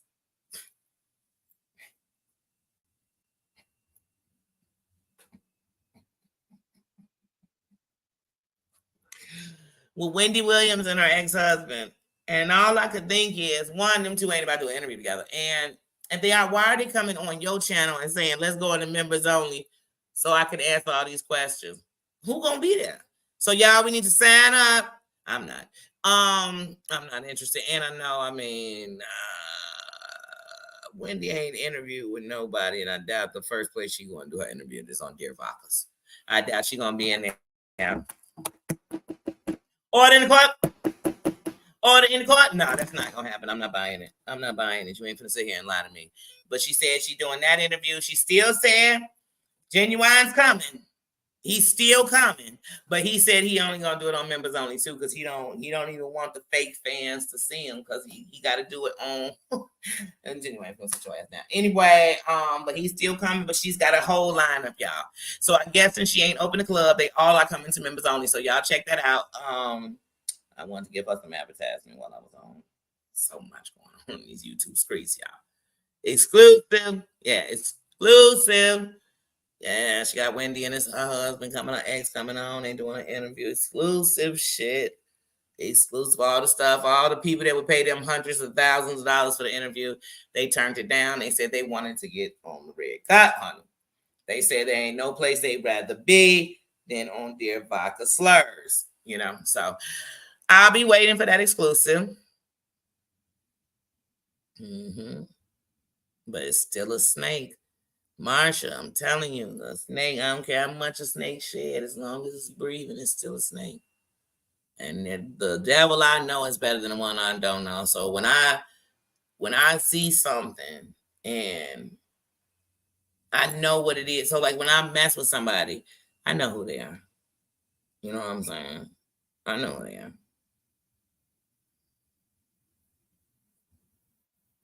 I don't even fool myself. And like I said, even when I, used to rock with everybody, we was never, ever sat on the phone and had one motherfucking conversation about shit.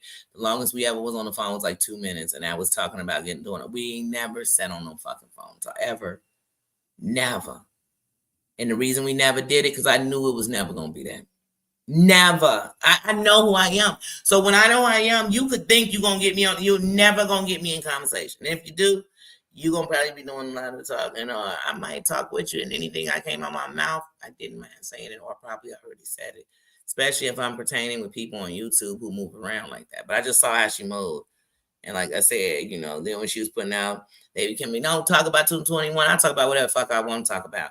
But in 221, you put out the worst rumor on somebody you were calling such a friend that you was giving them cash apps. You were so-called taking care of them while they was living in their car. They was such a friend that you dogged them out and then put a rumor like that on them that people still throw up. Like I said, I done seen other sectors since that rumor been out.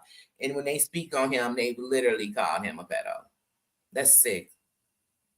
They know what that's what I say. Only on the YouTube can you do something like that and then be on my channel later because we done made amends. And then they'll always say, this is how real adults handle. No, real adults don't ever do shit like that in the first place. Don't tell me how real adults handle some stuff like that. Yeah. But I'm not afraid to say, when I want to see something, I watch it for myself. I see it for myself. And when people keep talking about something else, or I know this person just went live about the same shit you're talking about, I go see their perspective. I like different point of views. I do. And then I make my own at the end off of what I heard. That's it. I get my own perspective at the end of that. But y'all, I'm going to put up some shorts. I'm getting ready to, I'm about to take a shower, get dressed. I'm trying to figure out what I want to do today. I don't know because I got a busy day tomorrow. And we have to do Pajama Jammy Jam. But I didn't want to spend my whole Pajama Jammy Jam morning finishing up this because I knew this was a lot that I wanted to just bring up, not even go deep into them, just bring them up. These were things that were super on my things that make you go things, and realizing how I just be everywhere on YouTube, just watching stuff. But I don't go disrespecting people. Never been out here being messy because that ain't what I came for. But I'm there for the mess sometimes. I'm there watching it, right? And I've never lied about that. I never lied about it.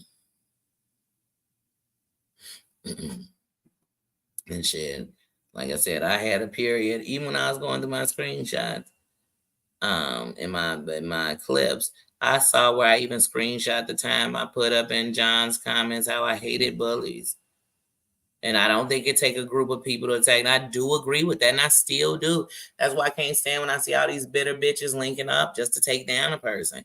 And I hate when I see Marsha's letting weak, bad bitches be their friends. I don't let that takes away your Marsha status and it makes you a jam. But I'm a fucking Marsha, and Marshas do not. They do not. I wish I would be. I wish right next to me would be a heifer that used to be dogging me out, and that's who I'm openly hanging with. No, I'm not. I'm not. She lucky we in the same room, and I'm not throwing solo cups at her, filled with dear vodka juice. But other than that, no.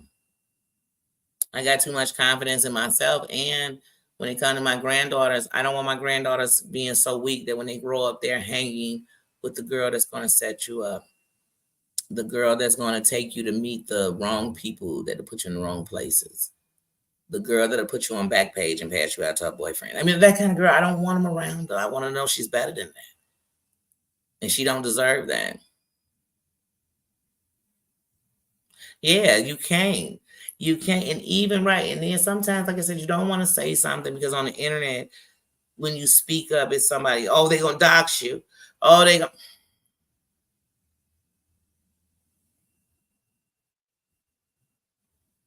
I mean it with every breath in my body.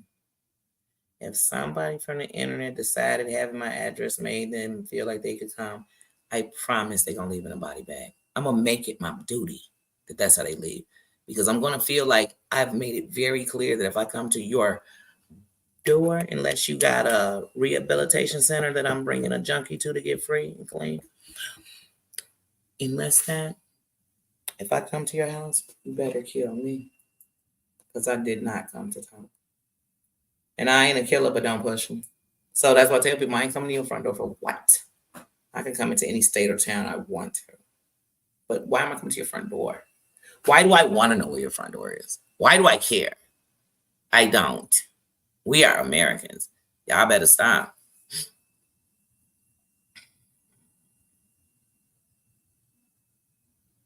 She said she used to be a cop, and then she said she was a U.S. Marshal. We still waiting for her to get sworn in. Yeah, she's definitely the lady who drinks a lot. She's known for she's known for a good slur. And I knew this is why I said I knew old girl. She whispering sweet nothings. So girl's like out of nowhere. She was like, if I want to watch John and Amber, I said, damn, Amber still even got a channel? I don't have nothing. And the only white people she could name she watched was John and Amber. Why? I said, Amber still got a channel. But she just in the back page, still back page on. I don't know. I don't really give a fuck. I don't. These are trash people who've done trash shit on the internet. That's just how I feel about them. I don't care how they look. I don't care who they sleeping with. I don't care how much money in their bank account. They are morally bankrupt. They are, you know what I'm saying? They are, oh my God. Oh my God. They the reason half this bad shit on here. In they sector. Because it's going on everywhere. But in they sector, they responsible. Yeah. Like I said, Real Road. I couldn't even watch it, y'all. I made it 8 minutes, and I said, Real is the biggest fucking goofy this side of this sector that y'all in. Because this mofo don't know if he want to be anti Katie Joy, anti 82 best friends, 82 best friends, John Yates. He did a live with John, talk about an open chat with John Yates.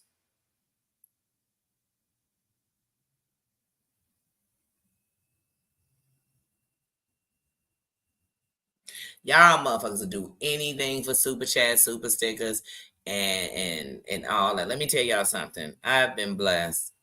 I've been blessed that in my whole time of being monetized, whether it's $100 check, which is our minimum, you can't make less than $100 over here to get a check.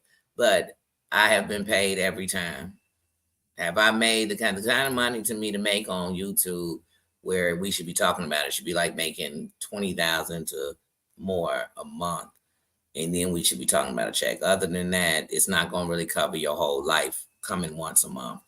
But I've been blessed. I've been blessed to have trips. I've been blessed to and we ain't talking about, and even with this, Sweaty sent that money for me to get a plane ticket. Blessings, you know what I'm saying? I've had people pay for a plane ticket. I've had trips, I've had gifts sent, I have had super chats and super stickers, I've had coffees, Dunkin' Donut cards sent to me. I've had, when you talk about that kind of financial thing, I've been blessed in those things. And like I said, I've had, like I said, super stickers, whatever, super chats, whatever they call it. I've had those. I've had people joining memberships. Those are monetary things.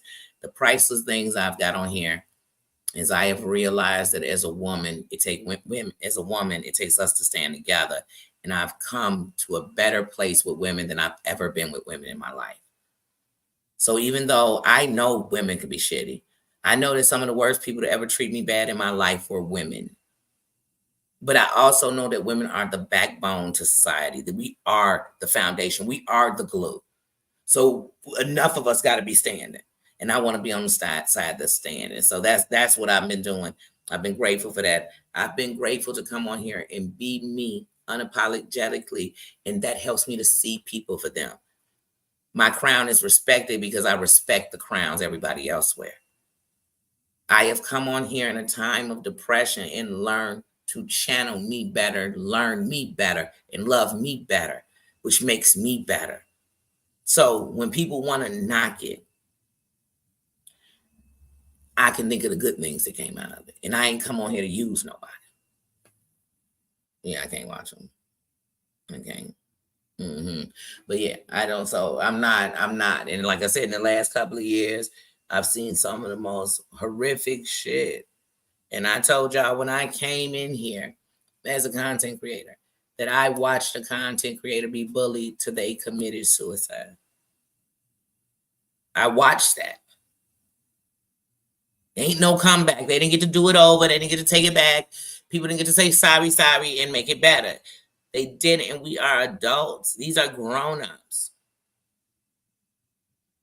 At 20 years old, I knew that as a woman, I would never take a picture of a woman, a video of a woman. I knew a dude who used to secretly videotape women. And when we found out, I told people, I don't care. I'm telling you, if I'm in this crib, I'm going to take those videos and destroy him in his face. And damn. So you ain't going to let me in your house. You know why? Because you know I mean it. I seen somebody take a girl into a room and she could barely stand up straight. I mean, she was hugging on him, but she could barely stand up straight. You know what we did? We grabbed old girl and we took her home because I'm not that chick. So I don't need to be on the internet to know that if I came up in a group and some chick walked in and was like, hey, look, this is a picture this girl sent to this dude on here because she thought, and oh my gosh, she was married. She had a boyfriend. I'm like, bitch, you dirty. You dirtier than her cheating on her spouse. That would be me. Y'all would be like, hold on, let me screenshot it so later I can use it to blackmail her too. Then the same bitches would be mad somebody blackmailing them. Okay. I'm just not that chick. And I never want to be that chick. I never want to be that chick. And I'm sorry if I'm not afraid to call out a chick like that. And I'm sorry that I'm not afraid to say that some of the people that's acting so innocent on here are some of the messiest people. And I'm sorry to say that we cannot keep starting fires and tell them how to burn. And people need to stop holding, to let the guilty be guilty and stop holding everybody to this standard. Stop. It's getting to a point where I'd be like, damn, you don't see people in the chat and they still there. They just don't want to speak no more because just by saying something, now they guilty of something. Now, no, you're not. No, you not. I just don't look at shit like that. And even when people fight in a way I don't fight, I don't knock them for fighting like that because that's how they fight. I don't. But there's certain stuff in the fight I'm just not going to do. Like I said, if I ordered you a pizza, I pay for it and leave a nice message on like, you broke ass bum bitch. I hope you and your family eat good tonight, you sorry ass bitch. That'd be the message on your pizza. I'd send the pizza and say, hey, when you suck your husband, it would be disgusting, but it'd be paid for fucking pizzas. Knock, knock, bitch. I feed you. Those would be the delivery man. I'd send it with a singing telegram. You're a whore, you're a bitch. Now you're going. I'd be singing some shit. Me personally, but to tell you the truth, I wouldn't even feed these bitches. Like I would. I feed their kids maybe. And then I leave a nice message like, your mama too busy chasing clout. She's never gonna have. Your mom wasn't popular in high school and she'll never be. But I just wouldn't do some of this stuff. I'm not going back and forth with nobody on here because it ain't worth it. I don't give a damn how much they hate me, how much I hate them. Because in real life, I'm one of those people where you know how real mofos, when they done talking, we done talking. When I'm done talking, I'm done talking. And now what the actions are, whatever they are, I don't really care. Because when I get to those points, I don't care. I'm not going to pretend. That's what I told y'all. I learned to govern me. Forget them. Because I tell people, and to this day, this is what I'm telling you. You can't take my life from me because we all going to die one day. So if you think you did something, we all got a date. Period. But you can take my freedom. Yes, you can have me in jail. But trust me, if I do something that'll have me in jail, trust me, when I did it, I knew it was a consequence. I could do this. And I was willing to take it. And I was willing to take it. Because I just won't care. That don't make me tough. That actually means that I'm a little impulsive. And so I've learned to govern myself to be better. Because I might not care today, but I might care 20 years from now when I think, damn, you just did 12 years in jail straight when you could have just been free and smacked the bitch, maybe did a weekend. I think about it now. But anytime I feel like it's you or me, it's always going to be you. It's never going to be me. And everybody should think like that. If it's a choice between me and you, it's got to be you. And trust me, if you get me, it's too many people that love me that will live their life to make sure they avenge that. And I know that. And that's people of all race and all kind of walks. Yeah, they would risk it because they would know, man, if Danny took it to the extreme. Because Danny's idea of you being dead to her, of her killing you, is her idea of you just not existing while you sit here worshiping my life. And I don't even notice you. Be in the same room. I don't notice you, and you noticed everything I did. You'll be the person that, you know how on social media you got a bunch of people that just sit and watch your page because they want to see everything you do. I know I'm one of those people where it's always going to be people like that. And some of them going to be mad that once upon a time they was cool with me, and they ain't. Some going to be mad that they never could get close to me like they thought they could. And some are going to be trying to look for the downfall they going to get me. But what they going to learn is you can never, with my life, get me as a downfall. You can't. Okay. And I will never let people harass the people I love. The people I love won't let it happen. They gonna make an example out of you. For real. That's good or bad. So some will make a real, like I said, one of the biggest controversies going on the internet, got my family involved in it. I don't come on here and talk about it, period. Because I ain't coming on here for none of that. I'm gonna tell you what I'm gonna do. I'm gonna tell you about me. I'm gonna tell you about me. But trust me, like I said, from the tops to the bottoms, anybody will do it the right way, the wrong way, either way. But none of these people on here worth it. None of them on here worth it. They not. And that's what people should know on here. They not. And the moment you play them in dust, pay them in dust, they, no matter what they saying, they don't hold no power. I'm never gonna go watch none of them talk about me because I could care less. They're losers. They're losers. No back page hoe ever gonna make me feel bad, and none she's saying about me.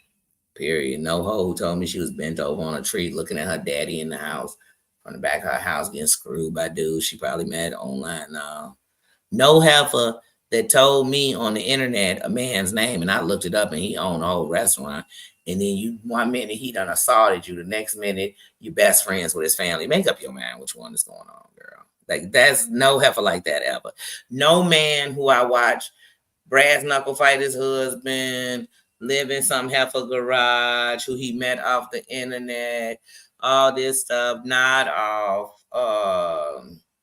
Nah, no, there's no way. Dan, how you doing?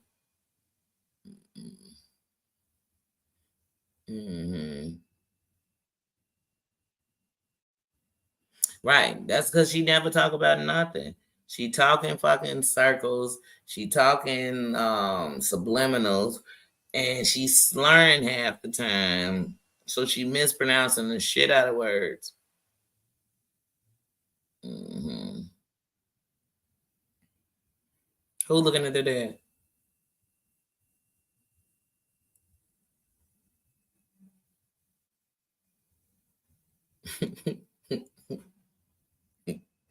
But yeah, like I said, just like when I tell people about stock accounts, I can't have none of that. I don't have time for that.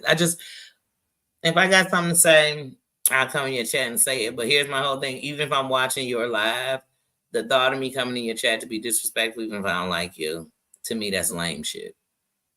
To me, it's lame. So if I'm doing it, I'm going to feel lame as hell for doing it. Because I know in real life, if I'm walking in places talking about, man, bitch, fuck you, bitch, we getting ready to fight. Somebody getting ready to, something violent is getting ready to happen. So why would I come in a place and be like, oh, why y'all being violent? Wait, why you talking to me like that? Wait, why they say that? Because I came in aggressive. So I don't come in nobody chat disrespect. I ain't definitely come in no stock accounts. Danny sit on her throne and watch whatever I want to watch when I want to watch. Because YouTube so that I can watch whatever I want to watch. So the only thing they said you could do is stop me from commenting. And so other than that, you don't got to stop me because I was never commenting. Shit. But and then because of how people think, oh, you go in this chat, you must be cloud chasing. Oh, you must be trying to do this. You must be trying to do that. Like people so goofy and lame. We are grown as hell. The only thing I'm chasing is to make sure that I have things that have longevity for the people when I'm gone, because none of us gonna live forever. Like, I don't know. I don't know about y'all. My last days on earth ain't gonna be about how I made people cry on the internet. What? What? Oh, I really hurt a bunch of people's feelings on the internet. I really feel so special. Yeah. And let me tell you something. If I'm hanging out with you on the internet and you dogging me out, when I find out about it, we're done. Like we don't have to argue. If you want to go on a crap fest, I give you a one night stand and talk shit about you, but it ain't gonna be me saying a bunch of stuff I've been holding. It's gonna be how I feel at that moment. So I'm becoming straight from the heart. When it came to Dear Dad, not only was it things that I was feeling, like I said, for almost a year, like this bitch keeps saying shit like I'm some pussy when she is. She the one up here lying. She the one up here drunk. She was the one up here acting the fool. She was the one putting a battery pack up in Sparkle. She was doing that. Then Kawinky, the only channels you time you want to be in this live is when they talking about me. That's how I know when you being messy. Bald, how you doing? Great to see you. Great to see you. But yeah, so that's it. But like I said, am I harboring anything? No. When I'm watching her, literally, what had me watching her a couple of weeks ago, well, going to even look over at her channel a couple of weeks ago, is because one thing about her is she's predictable. So I know every time Goody go live, she's gonna put something on her community wall because she's there watching. Girl, why don't you go live, girl? You got a whole channel. That she'll set up a live for Monday, then change it to Tuesday, then change it to Wednesday, then change it to Thursday because she changed it into Friday. Because Friday she's gonna change it to Saturday, then she's gonna cancel it. I'm sorry, I don't got time. I guess because a lot of people around here, all they want to do is threaten you. Everything's a big threat, a big threat, a big threat. But then if you actually do something, these same people that have been doing all this threatening, they'll be like, "You took it too far." Well, where'd you want it to go? Where did you want it to go? Be safe while you're driving, sis. But yeah, where did you want it to go? Where did you think it was gonna go when I looked up on the internet and you had a whole picture of my kids? Where was it going? Where did you think it was gonna go when you got my job taken? And that's my financial. Whether it's just my play money. You playing with my money. And I don't know nobody.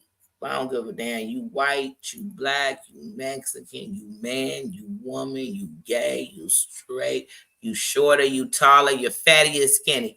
I don't know a mofo play with their money. I don't know a mofo play with their money. Not one. Not one.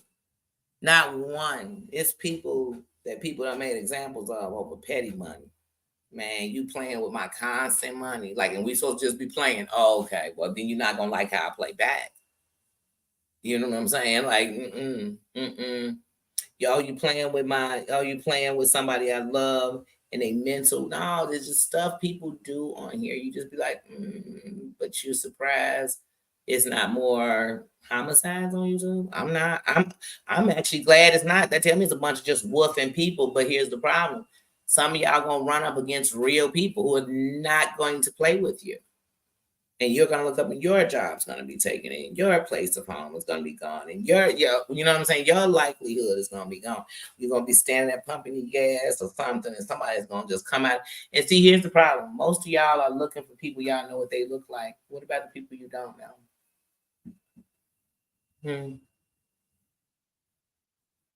I know a lot of people.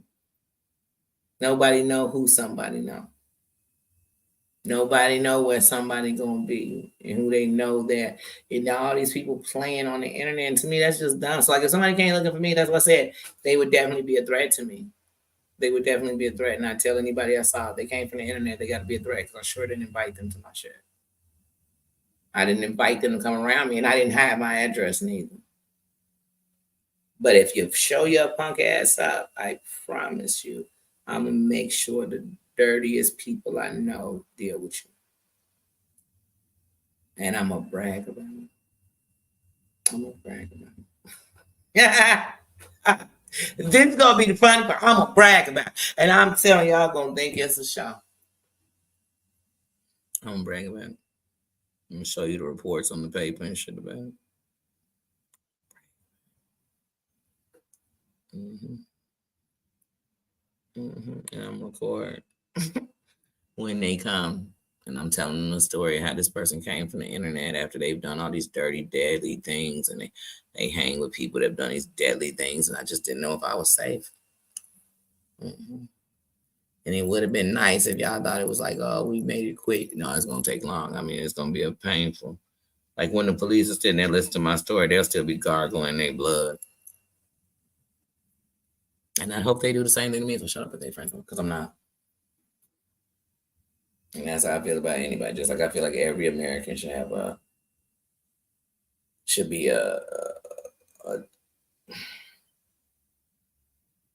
protect their home. That's what I believe.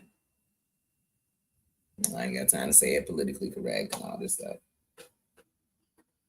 And I tell people that's not me being violent. That's me being realistic. It is 2024. My country is invaded with illegals. Your safety is first. I'll be damned.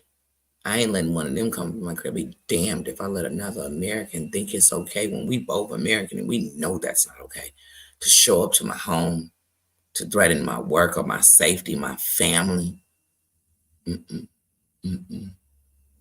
So why would I play like that on the internet? That's what I said. I don't feel sorry for none of these heifers. Not one of them.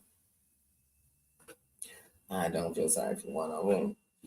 I think this week, y'all, I think I'm going to go up to the African shop. The back of my hair is about this long. I haven't cut it, but every day I am tempted to cut it because I'm so tired of it. And then if I keep my sunglasses on in certain pieces, my hair is not going to grow. So I'm trying to stay in the house more than out, or out when the sun is down, so I don't have to wear my sunglasses at all. But y'all know the bad part is my sunglasses. I have to take them with me because sometimes light just bothers me. But anyway, I figure if I go, I get the Africans to braid it. And what I'm going to do is I'm just going to have to, this time, so braid all of my hair up here and braid the sides like here. And then I'm not going to braid this part and try not to cut it. I don't know, because at this point, I want them to braid every piece they can so much as grab. And even though I know that's going to be about $250, I'm just going to go ahead and do it. Because right now in this growing phase, every day I want to cut my hair. I mean, I've been cutting my hair for 5 years, so it is like, wait a minute, I want to cut it. I want to cut it so bad. So I'm going through that phase, and so I'm like, you know what? Forget this. I don't, because I mean, y'all know, because I mean, y'all been watching me do my hair for the last 2 years. And other than if I have a sew in, I didn't do that. But I can do my hair and that's fine, but my hair doesn't feel like I just did it if my sides are growing back and they're not cut and it's not clean. So if my hair isn't clean and cut, or graphics or something, especially in the summer. In the summer, it's graphic city for me. So like right now, I would probably put a Minnie Mouse in the back of my head or something. But oh my God, I can't do any of that because right now I'm growing my hair back because I'm finally gonna go back to having a hair full of hair and so I'm thinking about just getting my hair braided this week. I really am. I'm really thinking about doing it, just biting this bullet and braiding my hair. But yeah, so that's what I'm on. They are terrorists to me too. They are. They are. And I'm glad, like I said, because I just hate how we feel like we gotta leave. Like, man, it's just easier if I don't say nothing. But then people are still watching, you still be watching stuff, but you don't feel that's not how it should be. YouTube tells us they want you to like, comment, and share. So they want you, even when it comes to as a creator, you want to have engagement. You want people holding is that my ambulance? Hey, sis. You want people holding conversations and feeling okay to speak. And we aren't always going to agree. And we, you know what I'm saying? That's okay. Because if we're holding a discussion about, let's just say we're talking politics, I want to be able to hear from the red and the blue. And I don't want either to bash so we can have a conversation. You know what I mean? If we're talking about, so we're going to have disagreements. We're not going to agree. But let's be able to talk about it. If you're talking about what happened on these things, let's be able to talk about it. Why? I feel like sometimes you can. Because sometimes you're like, well, I don't want to talk about that content creator because I know somebody can go tell her I say or tell him I said their name, and then they gonna be mad. I say, then no, the ones that I say are trash. I told them every time I say their name, I'm gonna say they trash. And y'all know Dear Vodka is on that list. That she is on that list. She degraded me as a person. That's one thing on YouTube since I've been on here. Every time somebody want to try to come at me, the first thing they try to say is I'm a sellout. I'm a race baiter. I ain't did none of that shit. None of that. Because first of all, if you so close-minded that all you think of is race, you a fool. You a fool. And if you think that I'm so mentally oppressed, I think white is right or the best thing, you a fool. I don't even think that naive. I judge people by the content of their character. And when I say that that's something I wouldn't do, and if I say it was something I would, I told you at one point I couldn't stand white people. I told you at one point I was completely against the LGBT community because I felt like they took my dad. I have been nothing but transparent, and people have turned around when it doesn't fit their agenda or what they say and what they're doing. I ain't never went back here and shitted on nobody. Why? I mean, call up such and such and tell them how I don't like such and such, though I know they like, I'm not that person in real life. I'm just not that person. I'm not ashamed of who I am, where I come from. I don't think black mean bad and poor, uneducated, everything. I don't believe it. I don't believe that. My mother and my sister are published writers. Why would I believe that? Why would I believe that?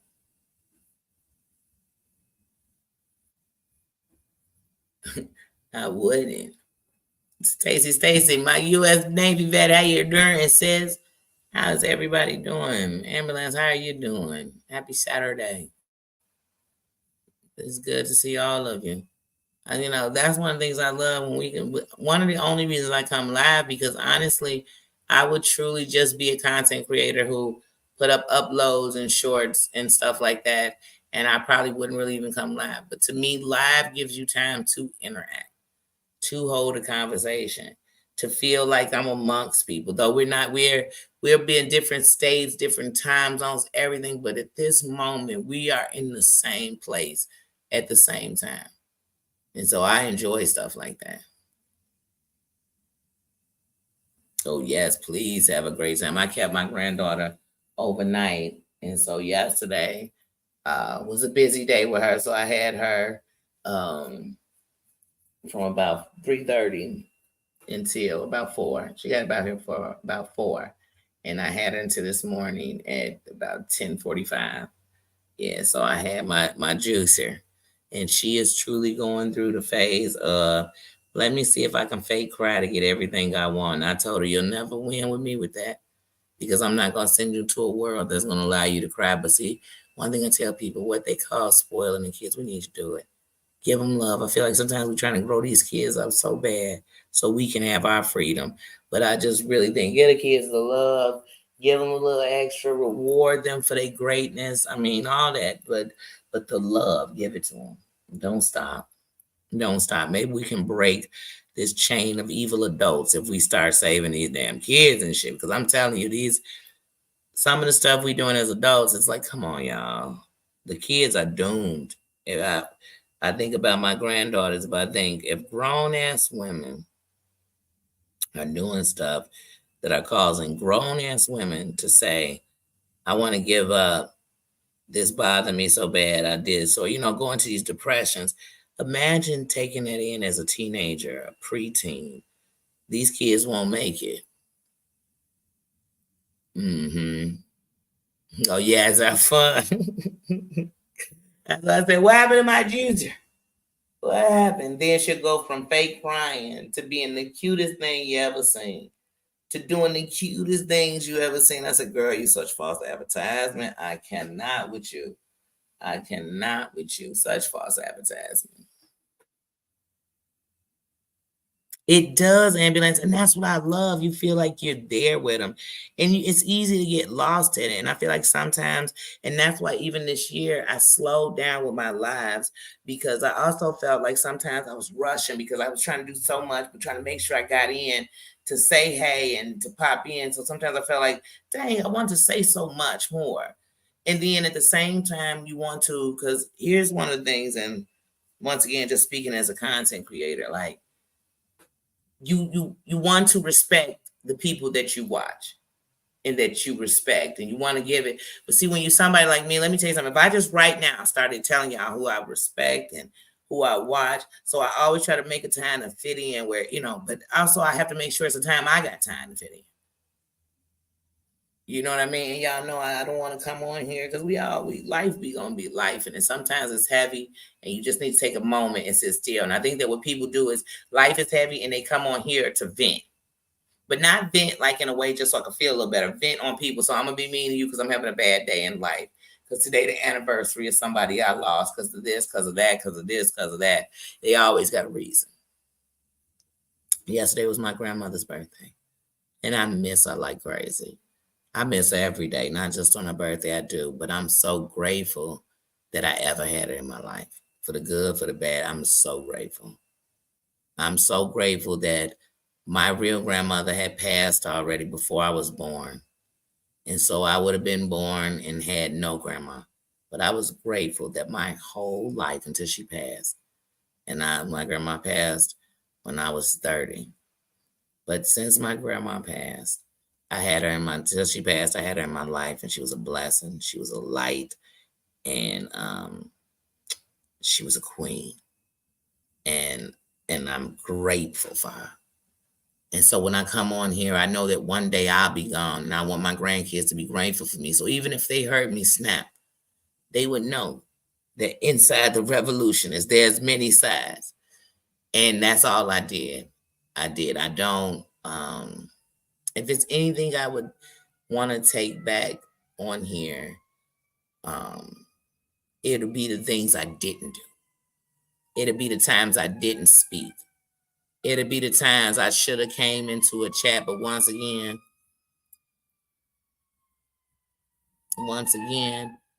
I know that when you come into a chat, no matter how much you're trying to come in there for peace, if people want to fight, that's all they're gonna do. They're not gonna see where you coming with it. So that's why once again I had to come from the comments to the couch. I had to start my own channel. I had to bring me and also show that you can be going everywhere and not be messy. You can if you respect you first, it'll come and people treat me the way I treat them. I don't sit in. I know one thing. I know I go on my analytics, and I have all kind of different people from different racial, different races, different countries, different states, different places, and everything else. I'm just as much as with women as I do have men as subscribers, and to me that makes me happy because I want this to be a place where anyone can come. That's it. All you got to do is wear your crown. It's the key.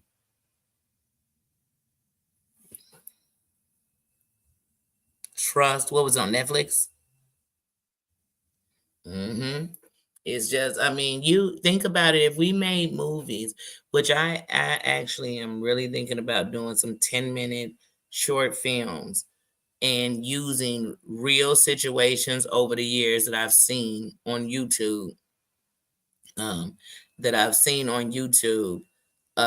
making them into short films. Matter of fact, Tina, text me that right now. I won't open it. Text it to me so I can send it to my email. But yeah, like I said, but that's one of the things I plan to do, because when you see it that way, you see it different. So sometimes we can laugh and you can make it where it's funny, but but sometimes you got to make it real where it's like a PSA. You have to see that this doesn't lead to good. And when we go into the like Snapchat and the places on the social media where children are, oh, they're doing this shit times 20. Children are doxing each other, giving out pictures, pretending to be girls or pretending to be boys so they can get pictures of girls, then go take the girl and blackmail her with it so she can go take her life. It's going every day. Your children are fighting with this. Young people are fighting with the social media and feeling like they're not enough or they're not popular. Nobody ever likes their pictures, or yeah, they're fighting. Okay, Netflix. Okay, it's on Prime. Okay, good. I got both. That's it. All I can do. And see, we got to all come from different walks of lives and different things, because that helps to make the change. Because see, no matter what the reasons, no matter what we say. So here's the thing: we all met each other in one of these chats. So no matter how, we met each other in one of these chats. So no matter what we say, hey, at one point we were watching a mess. That don't make us messy. And then sometimes when you get mad, I'm going to speak about how I feel. That don't make me messy. Breaking news: Nicki Minaj is arrested in Amsterdam for what? Hold on, let's check it out. Let's go find out. Let's find out. Coach, how you doing? Thank you. Oh, yes, dear vodka slurs. You know what I'm saying? That's what I said, dog. We ain't got to say these people's name. I'll give you a straight nickname for real, and they won't have to guess who you are. I used to be watching C and be like, wait, who is she talking about? Because the nicknames be so off, you be like, wait, what? Wait, did she say, wait, who? Teddy Ruxpin. Wait, what is that? Who the hell is that? Drug possession. Damn, now you must have had some real drugs on you to get arrested in Amsterdam for drugs. Was she trying to get on a plane with it? Let me check it out. Okay, here we go. Okay, here we go. I'm about to read you this one. It says from the New York Post. Let's see what they're saying. According to the New York Post, Nicki Minaj was apparently arrested in Amsterdam on Saturday for allegedly carrying drugs, despite the super bass songstress repeated insistence that she had no contraband, according to the Instagram live footage she posted of the incident. Oh, she posted footage. Hold on, let's see. One official said that they wanted to take the Bang Bang rapper. And they kill me when they telling a story about a singer or a rapper. Inside of it, they don't say their name. They just start naming songs on them. The I Will Always Love You, the Bang Bang rap. I'm like, wait, did she have a thumper on it too? They're like, no, she ain't have a gun on a girl. They talking about her track Bang Bang. Oh, I'm sorry. The Bang Bang rapper into custody for carrying drugs, the video showed. I'm not going in there. I need a lawyer present, the 41-year-old rapper replied. Okay, so she has footage that's on her Instagram, and it shows her the police trying to arrest her for having the drugs. And hold on. Let's see. Damn, why won't it come up? I'm looking at it, but I can't hear it behind. What's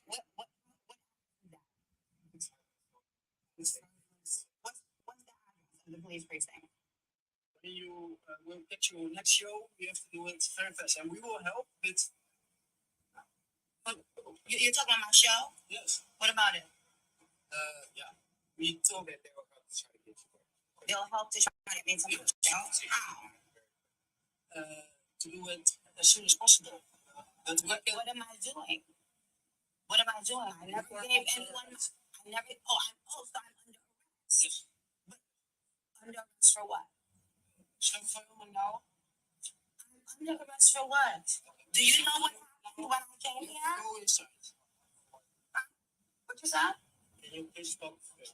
Just step in the car for no, so she's filming. Because I don't know where I'm going. Can y'all hear it? Just step in the car, then it will go as fast as possible. And who's going in this vehicle? He will go with you. Okay, once again, I'm sorry. Sometimes when celebrities get arrested, it gets fucking annoying because they get more. I've never seen where. Okay, so if y'all know she got drugs, let's just say if y'all know she got drugs, why do we have time for all this? She got it on Instagram. Hold on, wait, we're gonna get you to your show. We're gonna make sure they're gonna get, and they talking all around they beating all around the mulberry bush. We're gonna get you to your show on time. They just, we gotta take care of this first. She like, well, how far away? It's only 5 minutes away. And they talking about the police station and shit.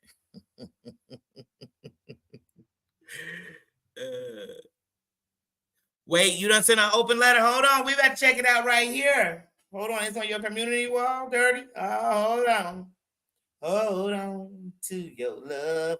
Because the last open letter I heard today was real, giving one to the open letter to Jules. I'm like, didn't Jules get your cat took? See what I mean? Once again, you can't do me like that, and then I'm ever trying to tell you to come back. She's talking about he said Jules gives entertainment, and she was a friend to some. She's a friend to no one. Even if you think she your friend, she not your friend. So I got to see this open letter. Hold on. I wish somebody had sent John a Dear John letter. Sure. What's that just mean?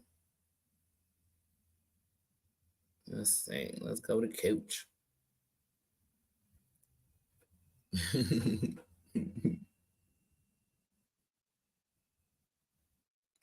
Oh, you had a question for it? I just want to see it.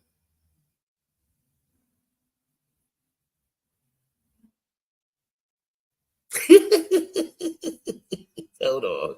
Wait, just in the first part, I'm already laughing. Mhm. Once again, hold on. I'm not even 3 lines in. Once again, what adults are wasting time with the police? First of all, in most cities and states, the police are either overworked, they're either overworked, some are hella corrupt and abusive, and they have bad names with the community and with the world. What I've seen, like I ain't got no respect for the Jersey police because I ain't never seen police come so many times and never really do nothing. So you just make it worse for you make it worse for them. You make it worse with people, but they just kill me with this always calling the police.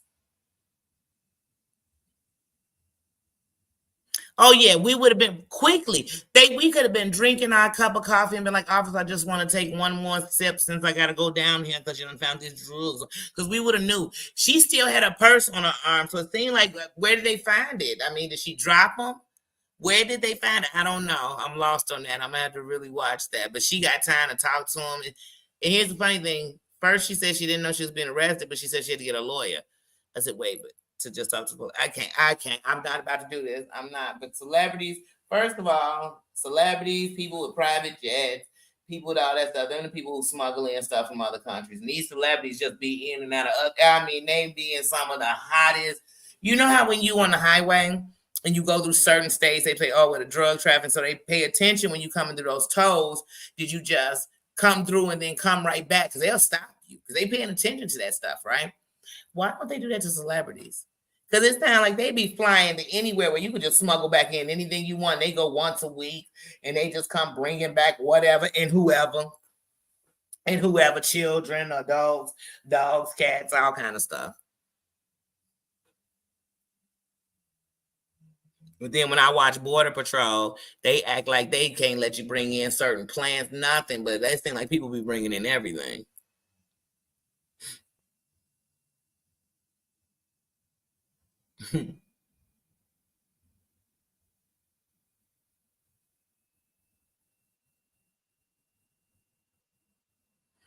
Oh, something happened on Reddit yesterday.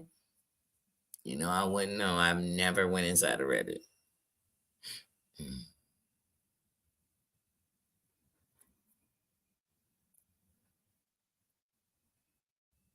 Mm, I'll check it out.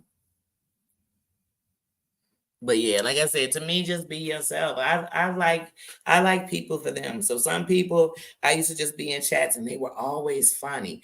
It wasn't that we were directly holding conversations, but to me they were just always funny. So I've always seen them like that. Like they were always funny. There's some people when you got in chats, they just were always nice. And some people were, at first they weren't really speaking, but then when they got open, they got it's just that. And it felt like when we were in chats, I remember during the pandemic, I would be sitting sometimes and thinking, I can't wait till somebody go live, or certain people like will go live because I would be thinking, I can't wait to see such and such, or I can't wait to see how such and such doing, or oh, they ain't been live in a couple of days, so I haven't seen my friends from the chat. I used to think like that about the chat, and I want to go back to that. Oh, a comment someone made. Okay, yeah, I'm never surprised at stuff people say. Sometimes when you read that chat, you be like, oh my. Like I said, behind a messy chat, I guarantee there's a messy ass content creator on that platform who okays it. Just like people like all these messy subscribers be sending me stuff. You take it. That's why they keep sending it to you. You ask them, and I've heard content creators sit on their channel and be like, "Well, I don't know nothing about that. Send that to me. Email me that." If you open that door, you're gonna have people start emailing you the shit. I mean, just close the door. And if you're not gonna close the door, tell them just pull it up when they come in, pull the screen up so the flies don't come in. Just do that. Damn. Mm-hmm. Yeah, I scheduled it yesterday. I said, you know what, Danny? Because if I don't, I'll start doing all this stuff. And then I'm like, man, I really wanted to do it earlier before the afternoon. I wanted to do a live. Like, I always want to do one like Saturday morning cartoons, and we talk about these cartoon characters, honey, these characters, honey. But I said, no, I'm definitely gonna come on here. And I told you it was some things I was like, I got to talk about this, and I must talk about that. Yes. And I said, oh, I'm watching Dear Vodka is up to her usual tactics. All she do is line up people and get up with people to get into it with people and then let them do the fighting while she sit back. Like I've been told y'all, I'm gonna put some old lives I have up on my community wall because you'll see I was saying the same thing I told y'all almost 2 years ago that Sewell was like O'Reilly from Oz. O'Reilly got people took out, kept and stuff, but it was only to cover his own ass. That's all he ever was doing. Pay attention to her. She's O'Reilly. She's a mess. And I loved O'Reilly though. I did. I loved O'Reilly, but she a mess. I see these characters for who they are. I see them for just who they are. And I'm like I said, I'm gonna try to laugh. Uh-huh.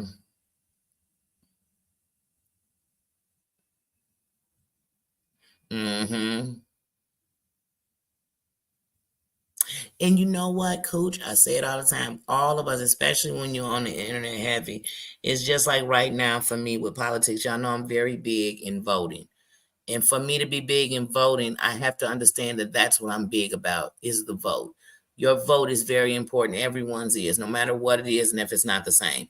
So when we have elections and like this election where we pumping hate and so many things that I keep coming on that are negative, I have to step away because that doesn't change my vote or anything. You know what I'm saying? But it'll start messing with the brain. When I'm on YouTube and all I'm watching is fights, and people on here talking about essay and this and taking lives and this, that is draining to your spirit. So you got to take a break. If I'm on IG and all we doing on IG is BS, you gotta take a break. Now, if you go on these things and every day you come on YouTube, you laughing, keep doing it. Don't stop. Whatever's tickling that funny bone, let it keep tickling me. Because laughter gives life. That's why even when we talk about some of this heavy stuff, I try to put it in a little jokey form, try to, in some form, laugh. But I want to at all times let you know it's very serious. But sometimes it's too heavy. That's why I said, even to repeat directly what these people said, it's so heavy that I'm going to shift it up a little bit because it was bad. I heard it twice the first time they said it, as far as I'm concerned, and it was just as bad. So I don't want to hear it over and over again.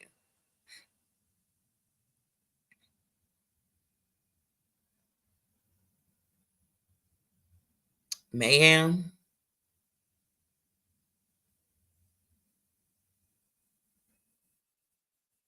Oh yeah, Mayhem. Yep, that's O'Reilly. And O'Reilly actually, his brother was one of the writers of the show, and then his other brother played a character on the show. He was the one who was on death row, and he had like autism, and he was on death row on there. But yeah, O'Reilly, that's him. That's Mayhem from those commercials. Yep, that is O'Reilly. But his brother was the writer of Oz. That's why O'Reilly didn't die neither. But don't get me started. But yeah, O'Reilly would just be in messes. So when he wanted to get the Italians killed, he got in cool with the blacks who he knew wanted to take out the Italians. When he wanted to have these black people killed with the blacks, he got up with the Nazis because he just ran with anybody that would, and he would just feed them what they wanted to hear. So he would feed them like, oh, did you know he was messing with this? Did you know he was selling your boy drugs? Did you know? So he gave them all the fire. That's how. But at the same time, O'Reilly killed a couple people too. O'Reilly, oh yeah, Oz is my stuff. I still got the DVD of the series, but I don't even have DVD players no more. I got a bunch of DVDs that are in my storage because and they've stayed that. And by storage, I mean in the storage department in my mom's house. Um, but yeah, yes, oh yeah, I used to love Luke Perry. hmm I remember when he was on Oz too. Yeah, he came in and he was the preacher who I'm trying to remember what he did. Yeah, but I remember he was on there. And then remember Schillinger?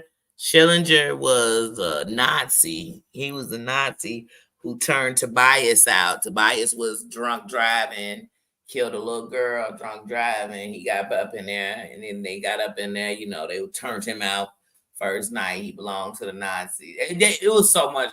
Y'all gonna have me go watch y'all gonna have me go turn eyes on. Start on season 1. That was my shit. And on some writing shit, he's a great writer. I mean, Oz really channeled everything: the drug aspect, the jail, the violent crimes that men can't even charge as a R in jail. Like it did travel all that. The people that come in jail who were innocent, not innocent people, but hey, just like him, Tobias was a lawyer. Tobias was a lawyer, and he just had a drinking problem. Got drunk, bam. Oz was my shit. Sopranos was my shit, and The Wire was my shit. So now, here's what I say: Oz, every single season, except for the last 3 episodes of Oz, they could have kept it because they killed off people I didn't expect to kill because it was the series finale, and I just didn't really care for that. But The Wire, season 1, phenomenal. Season 3, best season ever, ever, ever, ever on The Wire. Season 2, they could have kept that shit. Even though you got to watch it to know the side because you got to know that all this stuff connects bigger than just the streets. So I like that we did all that, but The Wire was my shit. Sopranos was good, but Sopranos, once again, could have kept that whole last season as far as I'm concerned. That last episode pissed me off so bad. So bad. And now dude dead, so we can't even get no Soprano comeback or nothing. It just left me with so many questions. You miss it one season. Hopefully it's the last one, girl, because that last one, they could have kept it. They could have kept it as far as I'm concerned. I mean, it had some good episodes in the last season, but I feel like the whole season, every episode, I thought certain stuff was going to happen. But then things took place where I was like, wait, I didn't see that. I did not see his nephew getting killed. Like, I didn't see that. The last episode was so whacked. I used to love Curb My Enthusiasm. That was my shit. I used to love Soul Food, the TV show. So there's a lot of shows that used to come on like HBO and stuff that I really was with. They were the reason I had cable channels sometimes because I wasn't watching the movies on cable channels. I had DVDs of everything. But yeah, I used to love them shows. I told you I'm a TVer. It's a lot. There's not many reality shows I haven't seen. There's not many series I haven't watched. Now, my sister was super into what's that? The Thorns. Is it House of Thorns? I don't know, but everybody was addicted. My sister didn't work too. I wasn't. I ain't even gonna lie and say I wasn't. I watched till I got tired of watching because it seemed repetitive after a while. But Shameless, I used to watch that for a few years. But everything like back in the day when people watched Scandal, How to Get Away with Murder, Lost, what else? Most shows, if it was a big, especially if it was a show people were all into, most likely I was into it. I watched it. I was faithful. I was there the night it came on. I was in some chat talking about it. You know what I mean? Or reading what came up on the internet the next day. And I used to love when the season was over or when the season was getting ready to start, all the stuff that was going on with people in between. Like I used to love that kind of stuff.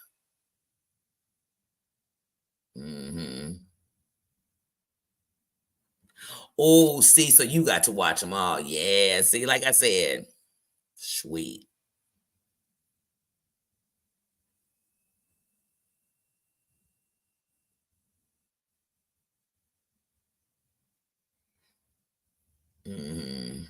Game of Thrones. Yeah, as soon as you put the GOTS, it's Game of Thrones. Because I mean, boy, they had Game of Thrones parties.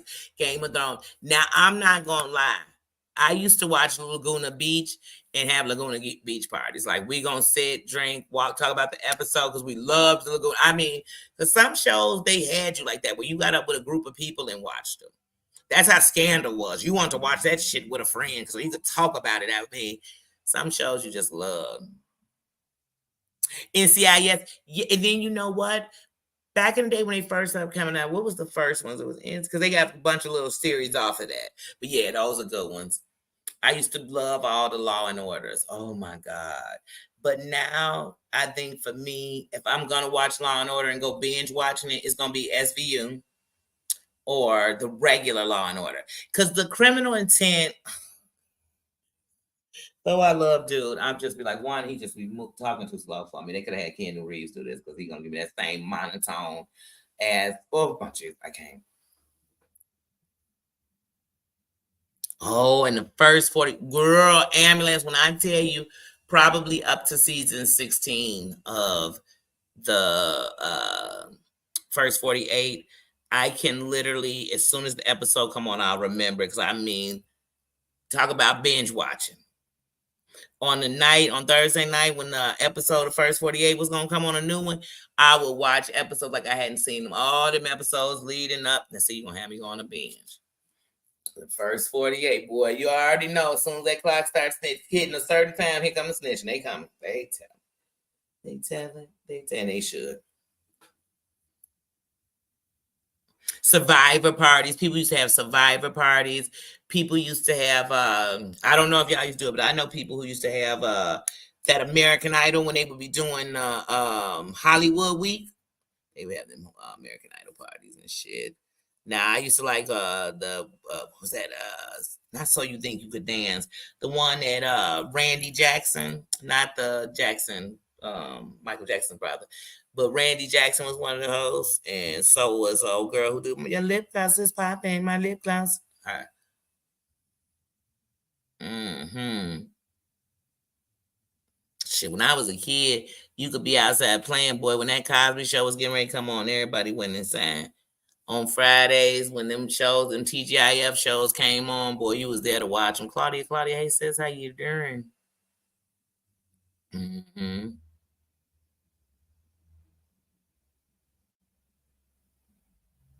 Mm-hmm. Yep. And like I said, and see, even when you think about SVU, now we were just talking about Oz, right? Look at how many characters from SVU are from Oz. So, what is his name? One of the big time, Livia's partner for forever. He's from Oz. Remember when I talk about our boy Tobias? He was in love with Tobias because he was one of the Nazis who at first was, taking advantage of Tobias, but then he fell in love with Tobias, and then they had a relationship in and out of prison for like 10 years. But anyway, because it was like 6 seasons. Anyway, he was on there. The woman who is on SVU, the white woman with the brown hair, she's like a lawyer or advocate. She was on Oz. She was the woman on death row, the only woman in Oz on death row, and she was having affairs with people through the wall. But on Oz, if y'all go back into Oz and look at it, the priest from Oz is on SVU. Schillinger is on SVU. There are about 7 people from Oz that are on SVU. So it's real funny because if you're an Oz fan like me, I was watching some of them get bent over a few times on the show or bend people over, and then I got to watch them be a lawyer or a cop. I'm just be hitting the floor at first. I used to be watching SVU like, now y'all know y'all shouldn't have Schillinger on here when he's still on Oz, tearing Tobias up every day.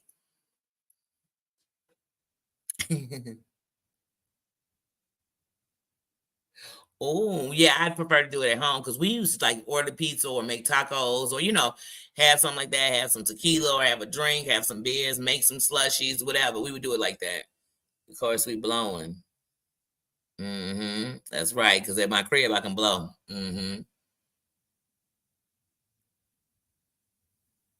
Yeah, but like I said, I love those. I love those. Like, but see, now that was more for the presidential. So like when it be the presidential elections and it's big ones, like this is a big one. Obama's was a big one. I know people that rent out places and they have all the TVs and they do that. They have like election parties and you be in there for hours. But when you go up in one of them, they pretty much want you to stay till the end. And I just tell them, like, man, first of all, I don't sit glued on my TV the whole exact time. You know what I mean? Them last couple of hours when I'm waiting for the last dates, I stay glued or I leave it running on my TV, on one of my TVs the whole time. But yeah, no, I love shows. Y'all got me thinking about binge watching something. I love a show where I love mini seasons because then I could just sometimes binge watch it. Like Snapped, I could do Snap binge watching all the time because once I start watching one good episode, I want to watch another and another and another and another. Deadly Women, any of those, I could watch that shit all day. Fatal Attraction all day. I used to love Fatal Attraction with the animals. When the people who bought them animals that you shouldn't have, and their animals end up being taking their life.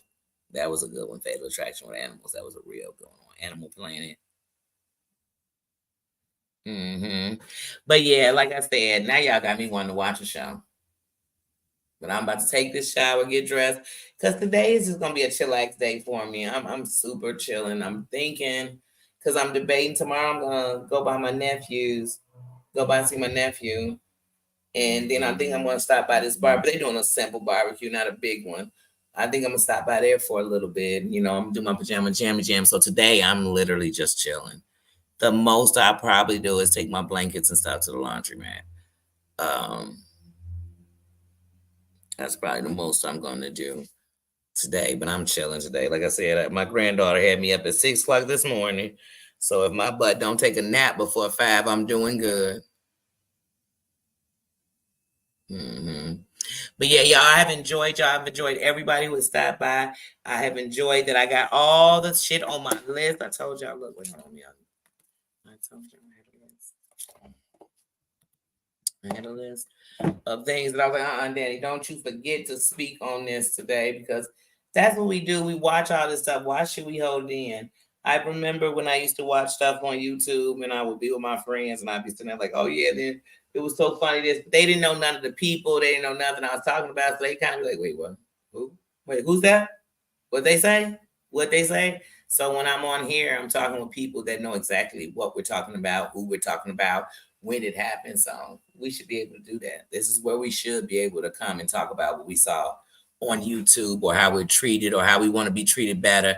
And even if we can't go everywhere and do it, I just want to make a place where when we come here, we can do it. We can do it here. We can all get along for real. I don't care about that other stuff. And if you that simple mind that you stay living inside your box, because I've been broke out of mind. I've been broke out of mind. And so that's where I'm at. Anybody else going live today, I will be over there or I'll be checking it out because I'm always watching. And even when I catch it later, I always watch and catch up. But everybody have a good Saturday. Have some fun. Get some rest. Eat good. Lounge. Get a tan. Whatever you're doing today, do it. Enjoy it. Sit back and blow. Watch some funny movies. Because I think for the daytime, because y'all got me thinking, I think in the daytime, I think I might do some First 48 and stuff. And then I think tonight I'm going to do comedy. And I'm going to watch some comedy. And while I'm sitting there doing that, I think I'm going to go through my cloud, pull out some pictures, make some more videos, do some more stuff like that. I also, guys, I'm about to set myself a goal. I found a bike. I want to go buy it. And I'm going to set myself a goal, but I'm going to put up a short on that bike. It reminds me of the 60. So I'm talking between two. One reminds me of the 60 and one reminds me of the future. But either way, y'all know I love the 60s. So the bike, I'm just like, whoa, I think I want to do it. I think I want to do it. And it got the little thing going and I can go on my bike rides and I can still record. I can just chill. But like I said, I think that's what I'm going to do. So that's something I want to get for myself. I want to give me a bike. So I'm going to put up a short on that. Ooh, enjoy y'all party and have fun. The best time to have is a good time that don't have no BS in it. So everybody have a good time like that tonight. Enjoy yourselves. I love you guys, and I will see you tomorrow. Unless somehow in my day I end up popping back on here. I can never say never, but if I do, I do. But if not, I will see you guys tomorrow for Pajama Jammy Jam. Ooh, lots of margaritas. Enjoy. Have fun. Have fun. And since I can't take in them, they got way too much sugar. I could drink one. But when you're drinking one with strawberry one, think of me, especially if it got a lot of Patron in it. Think of me. Think of me. Oh, I could. Oh, yeah, you could go live at your party. Or were you telling me when I go to my thing? Yes, have a good one, everybody. Love you guys. See you later.